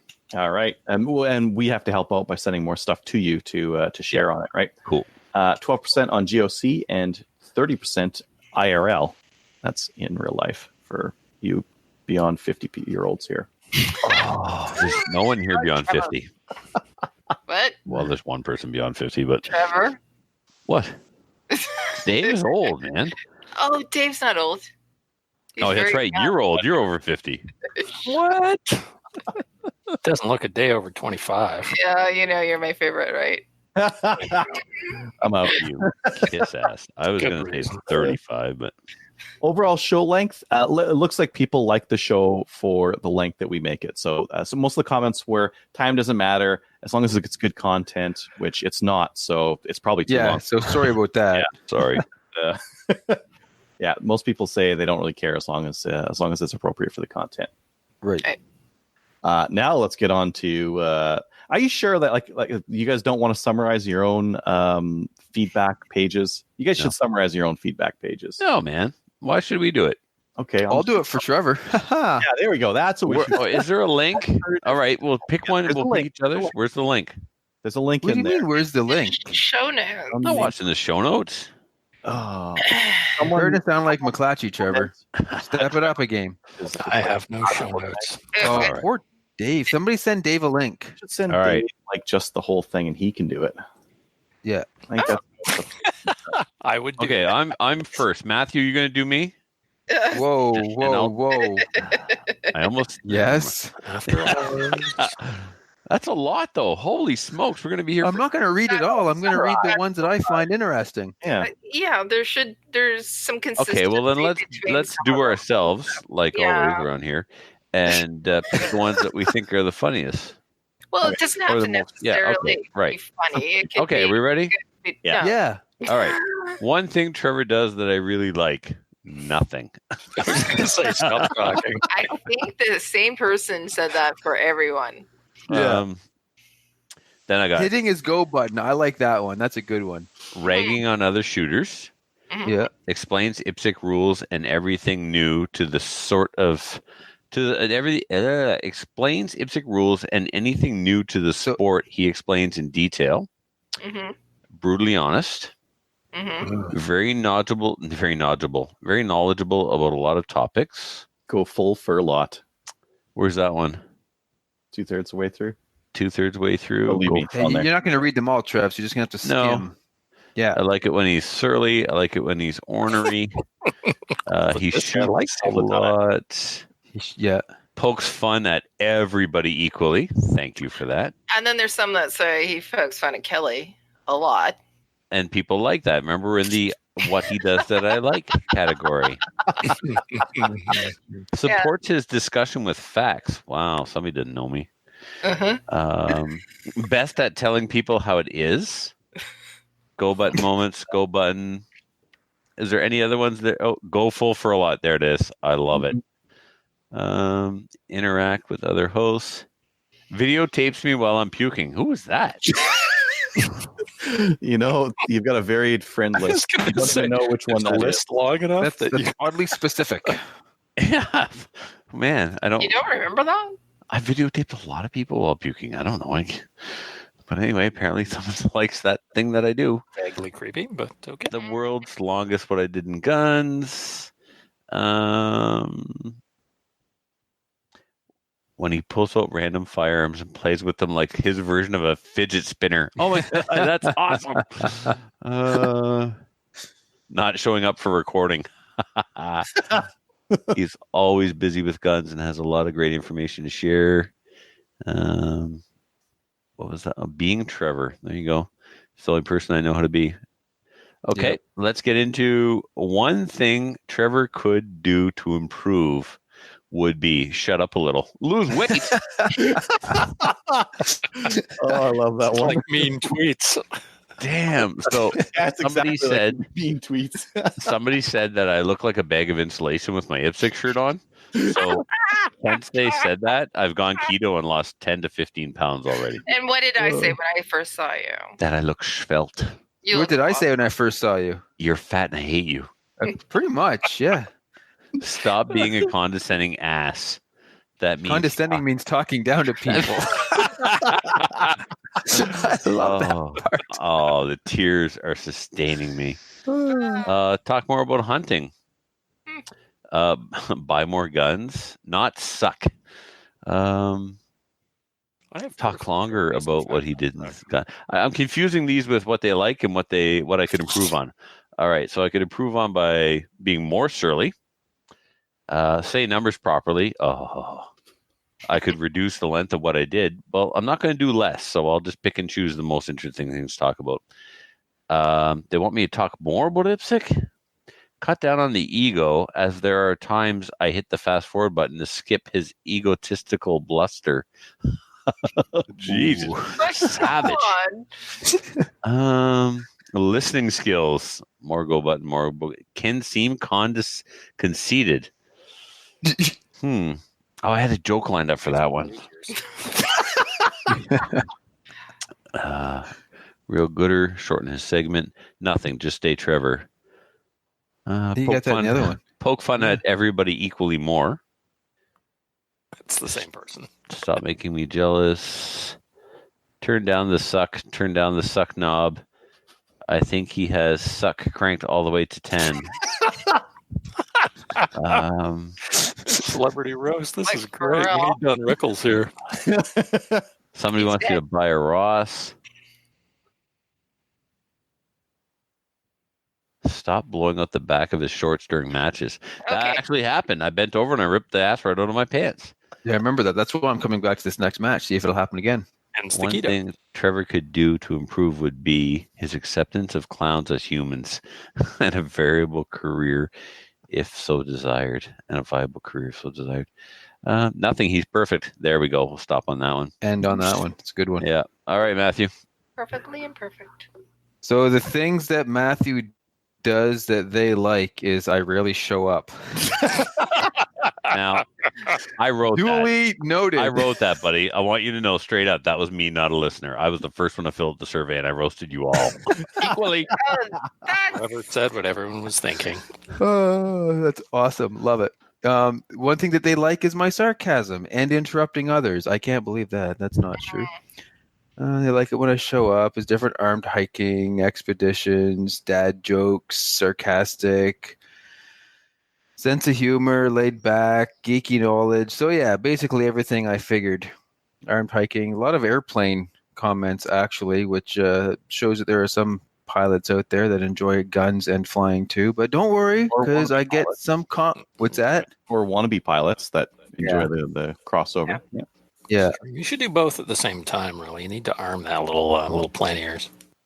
Look, I've had see, it's the legality of it, right? That's what it comes down to. Just not allowed. Is that actually a thing? I was going to ask you that. Can you actually legally arm a plane like AR-15? Well, not AR-15, but some sort of belt. What about fed? your class? Could you shoot the course as you're flying over? Just strafe it. Oh, here's Matt. Okay, Matt wins. That's the end of the match. Everybody. Boy, that was fast. His hit factor sucks. He didn't hit anything. Yeah, it's not a lot of bullets. Fantastic. Oh. It says here, shoot small animals in the face as a thing that they like. There we go. There's one person at least likes that. So we need a survey. Shoot things in the face, not shoot things in the face. And some people like it when I give Trevor a hard time and annoy Trevor. That was pretty consistent. Everyone likes when we all give Trevor a hard time. Poor Trevor. That's cool. All right. And so some things that they think I could do to improve is to stop interrupting. So I don't know. That's probably not going to happen. But that was Trevor. Yes, it was. Yeah. I should show up to record more often. We'll see. Yeah, that's basically mine. It's just copy, repeat, show up more, show up more, show up more. And drink more coffee, more 22 talk, less 22 talk. Fly more, fly less. So basically, I'm getting mixed signals here. Just sit on the tarmac for a bit. I need to fly off the handle more. Yeah. Keep the ultralight running. Yeah, I'm working on it. Be not so laid back. Yeah. Can't see that happen. Yeah, you do see a little bit of mixed messaging in yours. Yep. It's either keep doing what you're doing, stop doing what you're doing, or just annoy Trevor. So I'm just going to keep on that one. I'll just I think the most Sounds like consistent you're thing in doing there well, and you just go middle of the road. If you're pissing everybody off, life is good. There you go. I think people Hey. want to see more of you. Yeah, I was going to say, you can't Huh? please everyone. So just pick what. That's right. So I try not to. No, I was just going to say, do what you want. Mhm. Yeah. Please yourself. Adriel, how did the people like you? Well, let's see here. One thing Adriel does that I really like is new gun stuff, reviews, talk about different projects, grow hair. I don't know why that one's in there because clearly I don't do Been it. there a few times. Yeah, but I don't do it, and so interesting product reviews, knows his stuff, technical. He's perfect. reviews. Look at that. I agree with all of this so far. You do know your stuff. Mm-hmm. A healthy amount of skepticism. That's one thing I try to bring in. Yes. Tell Trevor to shut up more, trigger Trevor more often, interrupt Trevor more. First-hand review of gear, new gun stuff, level-headed. Be even betterer than Trevor. Rib Trevor more. Trying. Man. Anchor the show. Well, I'm trying to work on my weights, but thank you for noticing. Yeah. See here. Always takes time to explain things. Neato. Organizing the show. I don't really organize the show. It makes it sound like you do, though. So Yeah. I didn't get show notes. some of the stuff. Yeah. That's on me because I organized the show. I'm sorry, Dave. Yeah. Anyways, what do I need to do more better? Laughing hard at his jokes. I do this. Yep. it's hilarious. I don't right think you really should, close to the mic. I love too. it. you shouldn't stop that. I find it hilarious. Yeah. I do too. It is So I want rotating. more reviews. Talk more about hunting. I saw this a couple of times, and actually, I was talking earlier, Trevor and Matthew, with some people who want more hunting talk. So it's one of the things that, like, we're in the competition realm, and that's where we spend most of our time. And then every November we go hunting. Right. But it's something we might want to talk about a little bit more interspersed through the year. Is just more focused topics, especially on hunting. leading up to gear selection, caliber selection. Well, I was talking to one guy about like getting into hunting and hunting grouse and that kind of thing. And it's like, we should have like a grouse hunting episode where it's all about that. That's all the only thing we'll talk about as an idea. Anyway, I love I it. like that. It's a good idea. Or shooting bear. In the shooting face. bears, yeah. In the Because it's face. bear season. What else I got to improve on? I need to improve my haircut. That's going to be hard to do. More polish. More organized. His squirrel moments don't seem to fit the rest of his professionalism. I do squirrel off sometimes. Yeah. Stop laughing at his own statements. I've been clear that I'm not going to do that. But how do you, Yeah, how no, do you you know that they're continue. moving if you're not laughing? Grow a Yeah. mustache. Yeah, I like that. When you should grow a mustache, apparently. And you're I've got a beard. And you're supposed to pick up on Comfrey. Oh yeah, because Yeah. I got to do that part. Talk about 3-gun more. I think I talk about 3-gun every month Yeah. at least. Yeah. You're probably the advocate for 3-gun in Yes. Canada right now. I Yes. was going to say every Like, month. yeah. Volume's inconsistent. I'm going to get a headset at some point because I'm going to ditch this guy here. So I'm just waiting on a cord, and then I've got something. So it'll be more consistent. Yeah. Realize shotguns are useless. I already realized this. I just like using them for 3-gun. They're They still are fun. fun. Just because something useless doesn't mean it's not fun. I mean, It's like Never mind. mopeds. never mind. Yeah, I was going to say, yeah, look at mopeds. You I know, was going to say, look at Trevor. Trigger Trevor more often. Okay. I take all sorts of joy out of the times I have been able to trigger Trevor. Like pulling that modern sporter out as he was discussing how it comes apart. And That was the best. yeah. Ridiculous. Sweet. Okay, I think that's it for me. I don't really see anything else in there that stop being so polite. Oh, you are super polite. Hmm. You have the best sense of humor ever. It's very dry, and nobody knows that they've been zinged until about 15 minutes later. Yep. Well, it's not. Why it's am not I a thing. burning? It's usually just like kindergarten humor. Those are the best insults, though, where somebody Yeah. walks away and then they're like, hey. Yeah. Too late. Yeah. Cool. Yeah. Kelly, you're up. Okay, so apparently what people like about me is when I get drunk and get guns. They've said it a couple of times. So tonight I'm drinking. Still waiting. Yeah, we're not going to go there. People really like maple seed. I talk about it quite a bit, apparently. And also my passion about maple seed and CCFR and bringing women in to the sport, advocating for women. Good counterpoints. They're saying picks on everyone. My sense of humor. And apparently I trigger and annoy Trevor quite a bit as well. That People seems to be a enjoy that. consistent theme through it. I know. Yeah. Like Trevor and picking at each Poking other the bear is just like a common sport. Yeah. in the face. Yeah. So adds a different view to the show and tempers Trevor. Okay. Puts up with Trevor.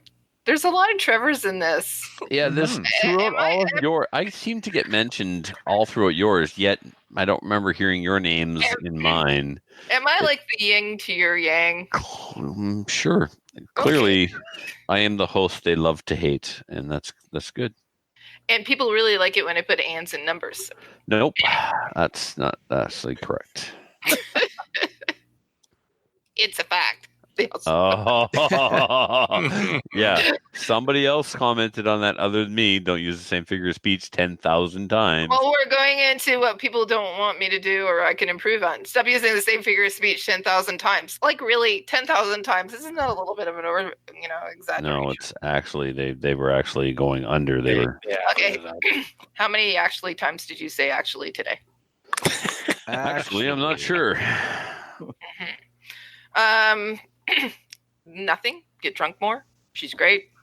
Does a great job. Dose. Those. Does a great job. Yeah, drop the Fine. filler words. I know that too. Annoys. They want me to annoy you even more. I don't know if that's Impossible. possible. Thank you. Impossible. Impossible. Impossible. Swearing. By the way, the show is not. We're not allowed to swear on this show. Because we're live. Yeah. So how am I supposed to swear more?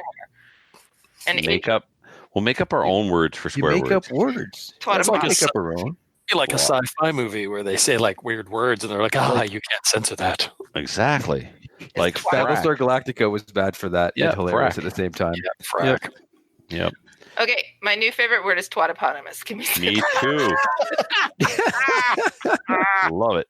It's better than the thesaurus one. Okay. I'm not Owen. Apparently, a couple of us aren't Owen. Are you sure? Did you check? I did. I just went to the bathroom. And you're not Owen? Okay, good. Carry on. Keep the guys in line. Like seriously, you Not want possible. Challenging. Yep. Impossible. shoot more. I'd like to shoot more too, but The more you teach, the less you shoot. True story. it is true story. The more that I teach, the more that I'm involved with other extracurricular activities like organizing Drinking. events, drinking. If I drink more, maybe I'll shoot more. See, that's the sign of somebody who's useful because you show up and people are like, hey, you're useful. Here's a big shovel. And you're like, okay. And then they're like, here's a bigger shovel. And you're like, no, I want to shoot. I keep getting sent stuff from people because they say, you're busy. So you know what that means. You'll get this done. So here, do this. Yep. That's right. That's true. Get a better mic. I agree too. So Adriel, So you sign and I- up for Patreon so she can get a better mic. Help us, help you, you help us, you help each other, help with mic. It's a fact. I Keep just gotta- saying it's a fact or don't say it. There's a lot of contradiction in mine as well. I just got a text from Mad Cat. He says, Kelly rocks. She keeps Trevor in line. LOL. But she doesn't though. It's an illusion. Yes. It's show fodder. I am not in line. Tell Trevor to shut up so she can talk more. Valid. Not beating around the bush there. That is a little bit of a consistent feedback as well. They want me to talk a little bit more, but it's really, really hard to talk when Trevor's on. I'm not good. Yeah, shut up, Trevor. There. I will not. So just wanted to say to everybody, thank you very much for your feedback. Cheers. I'm drinking, and it's a fact. All right, now the best part of all. Oh, it's a contest. Guess who didn't win? Matthew? I didn't win. I didn't either. Trevor, did you Neither win? did Trevor. I did not. I was winning for the first day. You know, it was interesting. It swapped around. It You did. were winning the first day. Kelly was winning after that for the rest of the week. And I came then in. the ringers came in. I came in from the back. Yeah, Kelly obviously sent this to all her friends. Right? To try and Friends and family. Guys, you got to Yeah. vote for me for this thing. Yes. It's super important. I'll win all poll sorts of alert, stuff. poll What's it? alert. Trevor, There- did you say you need to vote for this to your friends? He No, doesn't I don't, have any friends. I don't think you got a screenshot to prove that because I think you're lying. That's inflammatory. Got to put it on the CCFR Facebook page. Got to Yeah. like mail bomb some places. Kelly at You the know, late weekend But had- except for Matthew being slaughtered, the rest of it, and that's because he. I took the last did. year I off. got 11%. Yep. Matthew, it's because 11. it's That's because you're not ridiculous. on. Matthew, Yeah, I that's hardly ridiculous. even like. I mean, Matthew, I like you the best, and I hardly like you. So I don't know, like, right? take it personal, man. Hey, Adriel, are you offended by that comment? Which comment? He likes Matthew better than us. No, because I win. No, that's not what I. That's not what I said, Kelly. I said I You liked like him best, as best. in more than you guys like him. Oh, I was taking it like you like You sure Yeah, did, Trevor yeah. likes me more than you guys like me, and he still doesn't like me very much. So Matthew. obviously, There's the joke. Thank Yeah. you. at least I got it. Yeah. Yeah. I don't have the crayons right now. Come on. I'm gonna Oh, need a diagram. was I being condescending, or was that being conceited? That means he's speaking down to you. Oh. You know, I don't know what conceited means, which is really hard for me to come on. understand because I know everything, right? Because I'm incredibly intelligent. So it's really weird that I wouldn't understand what conceited means. But anyway, whatever. Who won? It's because you're humble and you don't have to worry about like knowing everything. Oh, At least I'm so 200% secure in the humble fact that I everyone know else. it all that I Right. don't have to worry about knowing some piddly little term that hobos use. Right. Exactly. Right. Some pleb term. It sounds like a word of the poor, like poor people Words. run around calling Words. people conceited. Yeah. Okay, so apparently I control you guys really well and wrap it up. So, Adriel, who won this? And the scores, please. Matthew 12%, Trevor 28%, Kelly 26%, me 34%. Oh. And Oh, stop it. It was, but you know what, though? Except for Matthew. And Matthew, I have a theory. Except for Matthew, we're all very, very close, which Yes. says something. Yes, very close. Yep. Which means we all kind of balance each other out. We all bring a certain something. It's not like there was a complete slaughter. Matthew, your numbers are low because you were gone for a year and a half. That's Yeah. all. Yeah. Sure. Yeah, I think the same thing. When I saw the leader getting swapped around between you and Kelly a couple of times, but I was like right there the whole time. Yeah, I think that everyone appreciates what we all bring, and even in the comments, like what you like about each of the different hosts. It's like they like that Trevor's bringing IPSC, they like that Kelly's bringing Maple Seed, they like that Adriel's bringing 3-gun and that kind of thing, right? So I think that people appreciate the different viewpoints that we're bringing in and the different stuff that we bring to the table. And you know what? I get it. I'm not for everybody. The older I get, the more I realize that, and the less I try and be for everybody. It's just, I'm going to be who I am, whether you like me or not. I don't mean to go out and be offensive. I don't go out of my way to be a dink, but I am who I am, and I'm But not every for once in a everybody. while, we all do that. Every once in a while, we're all a Yeah. dink once in a while. Yeah. Well, I think that we all have different personalities and we interact well with each other. I think it's because we have so much in common, but we also have so much that's different. I'm reading the YouTube comments, and Mailman NB says, "I don't like anyone." I actually am getting a shirt made similar to that, and you'll see it stuff. But there's also from Mudcat, he says Trevor has never been wrong. He thought he was once, but he was mistaken. That's right. I love that expression.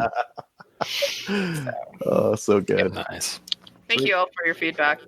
Yeah, We'll try I think there's some definitive things in there that we can improve and fix on, like the audio comments. And someone thought I control the video camera and swap it around a lot. It actually just like it's on auto mode right now. Whoever's talking switches the video camera to them. That came up in another podcast. Same thing. People just don't use this software, so they're not 100% familiar with how it works, and that's just it. It's a Google software, and it switches automatically to whoever's making the most noise. That's why it's constantly on me. Can't shut up. Yeah. I like that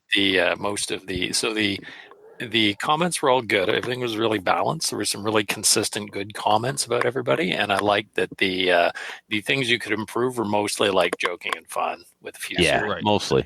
So I think overall, very well balanced. Yeah. Oh, by the way, I'm in Squad 1 on Saturday. What a surprise. Well done. Is that your squad? Yeah, it's Trevor's squad. My squad that I said was full and berated him for not getting it done on time because now he could be in my squad. Matthew just does, 20 minutes later, I'm in your squad. Shut up. I Oh, know people. do you know who I am? Like seriously, I know, right? Mm-hmm. Why don't we get into listener feedback, YouTube version? Who's been paying attention? I think we've been hitting on it the whole time here. Pretty much, yeah. Okay. Have we missed anything? I don't think so. I haven't been really paying attention. I've been trying to keep us on track because that's my job, apparently. Mm-hmm. Listener feedback. Listener feedback is sponsored by Armory DC Gunsmith. Armory DC Gunsmith is a full-service gunsmith who specializes in firearms refinishing. He offers hot bluing, parkerizing, Cerakote finishes, as well as wood refinishing.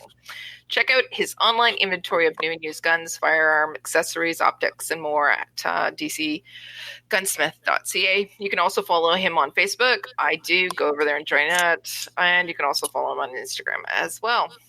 You have a few things. And Trevor, do you got your show notes open? Yes. Okay, it's for you. It's from Spencer. All right. Stand by. I have them open, but I'm not at the right spot. I'm still looking at the. Oh, no, all right, here we go. I apologize. Okay. Trevor, with a cowboy gun? Well, now we've come full circle. What's next, Trevor? Dropping IPSC for cowboy action shooting? Not in this lifetime, pal. I'm just surprised that Matthew didn't taunt him the second time right then and there. I think it was also Trevor who mentioned the UTAS shotguns. I can tell you from both firsthand experience and a few honest reviews that you want to keep away from these. A friend and I both got a good deal on one of these from a place closing them out. They were cheap, but they were also completely unreliable. I don't think either of us were able to get through a full mag of any ammo we tried through them. And yeah, so UTAS, I didn't clue into that. We were talking about them last week. Like, what's the most famous UTAS gun that's the biggest POS ever? ETS 15. You got it. Yep. This month's Recoil had a review on these Turkish mag feds as well, and they had the same kind of issues. In fact, their rating was not recommended. I believe the issue they found was the gas piston size not being large enough to drive the action consistently. But I'm sure their reviews online. But I'm sure their review is online if you want the details.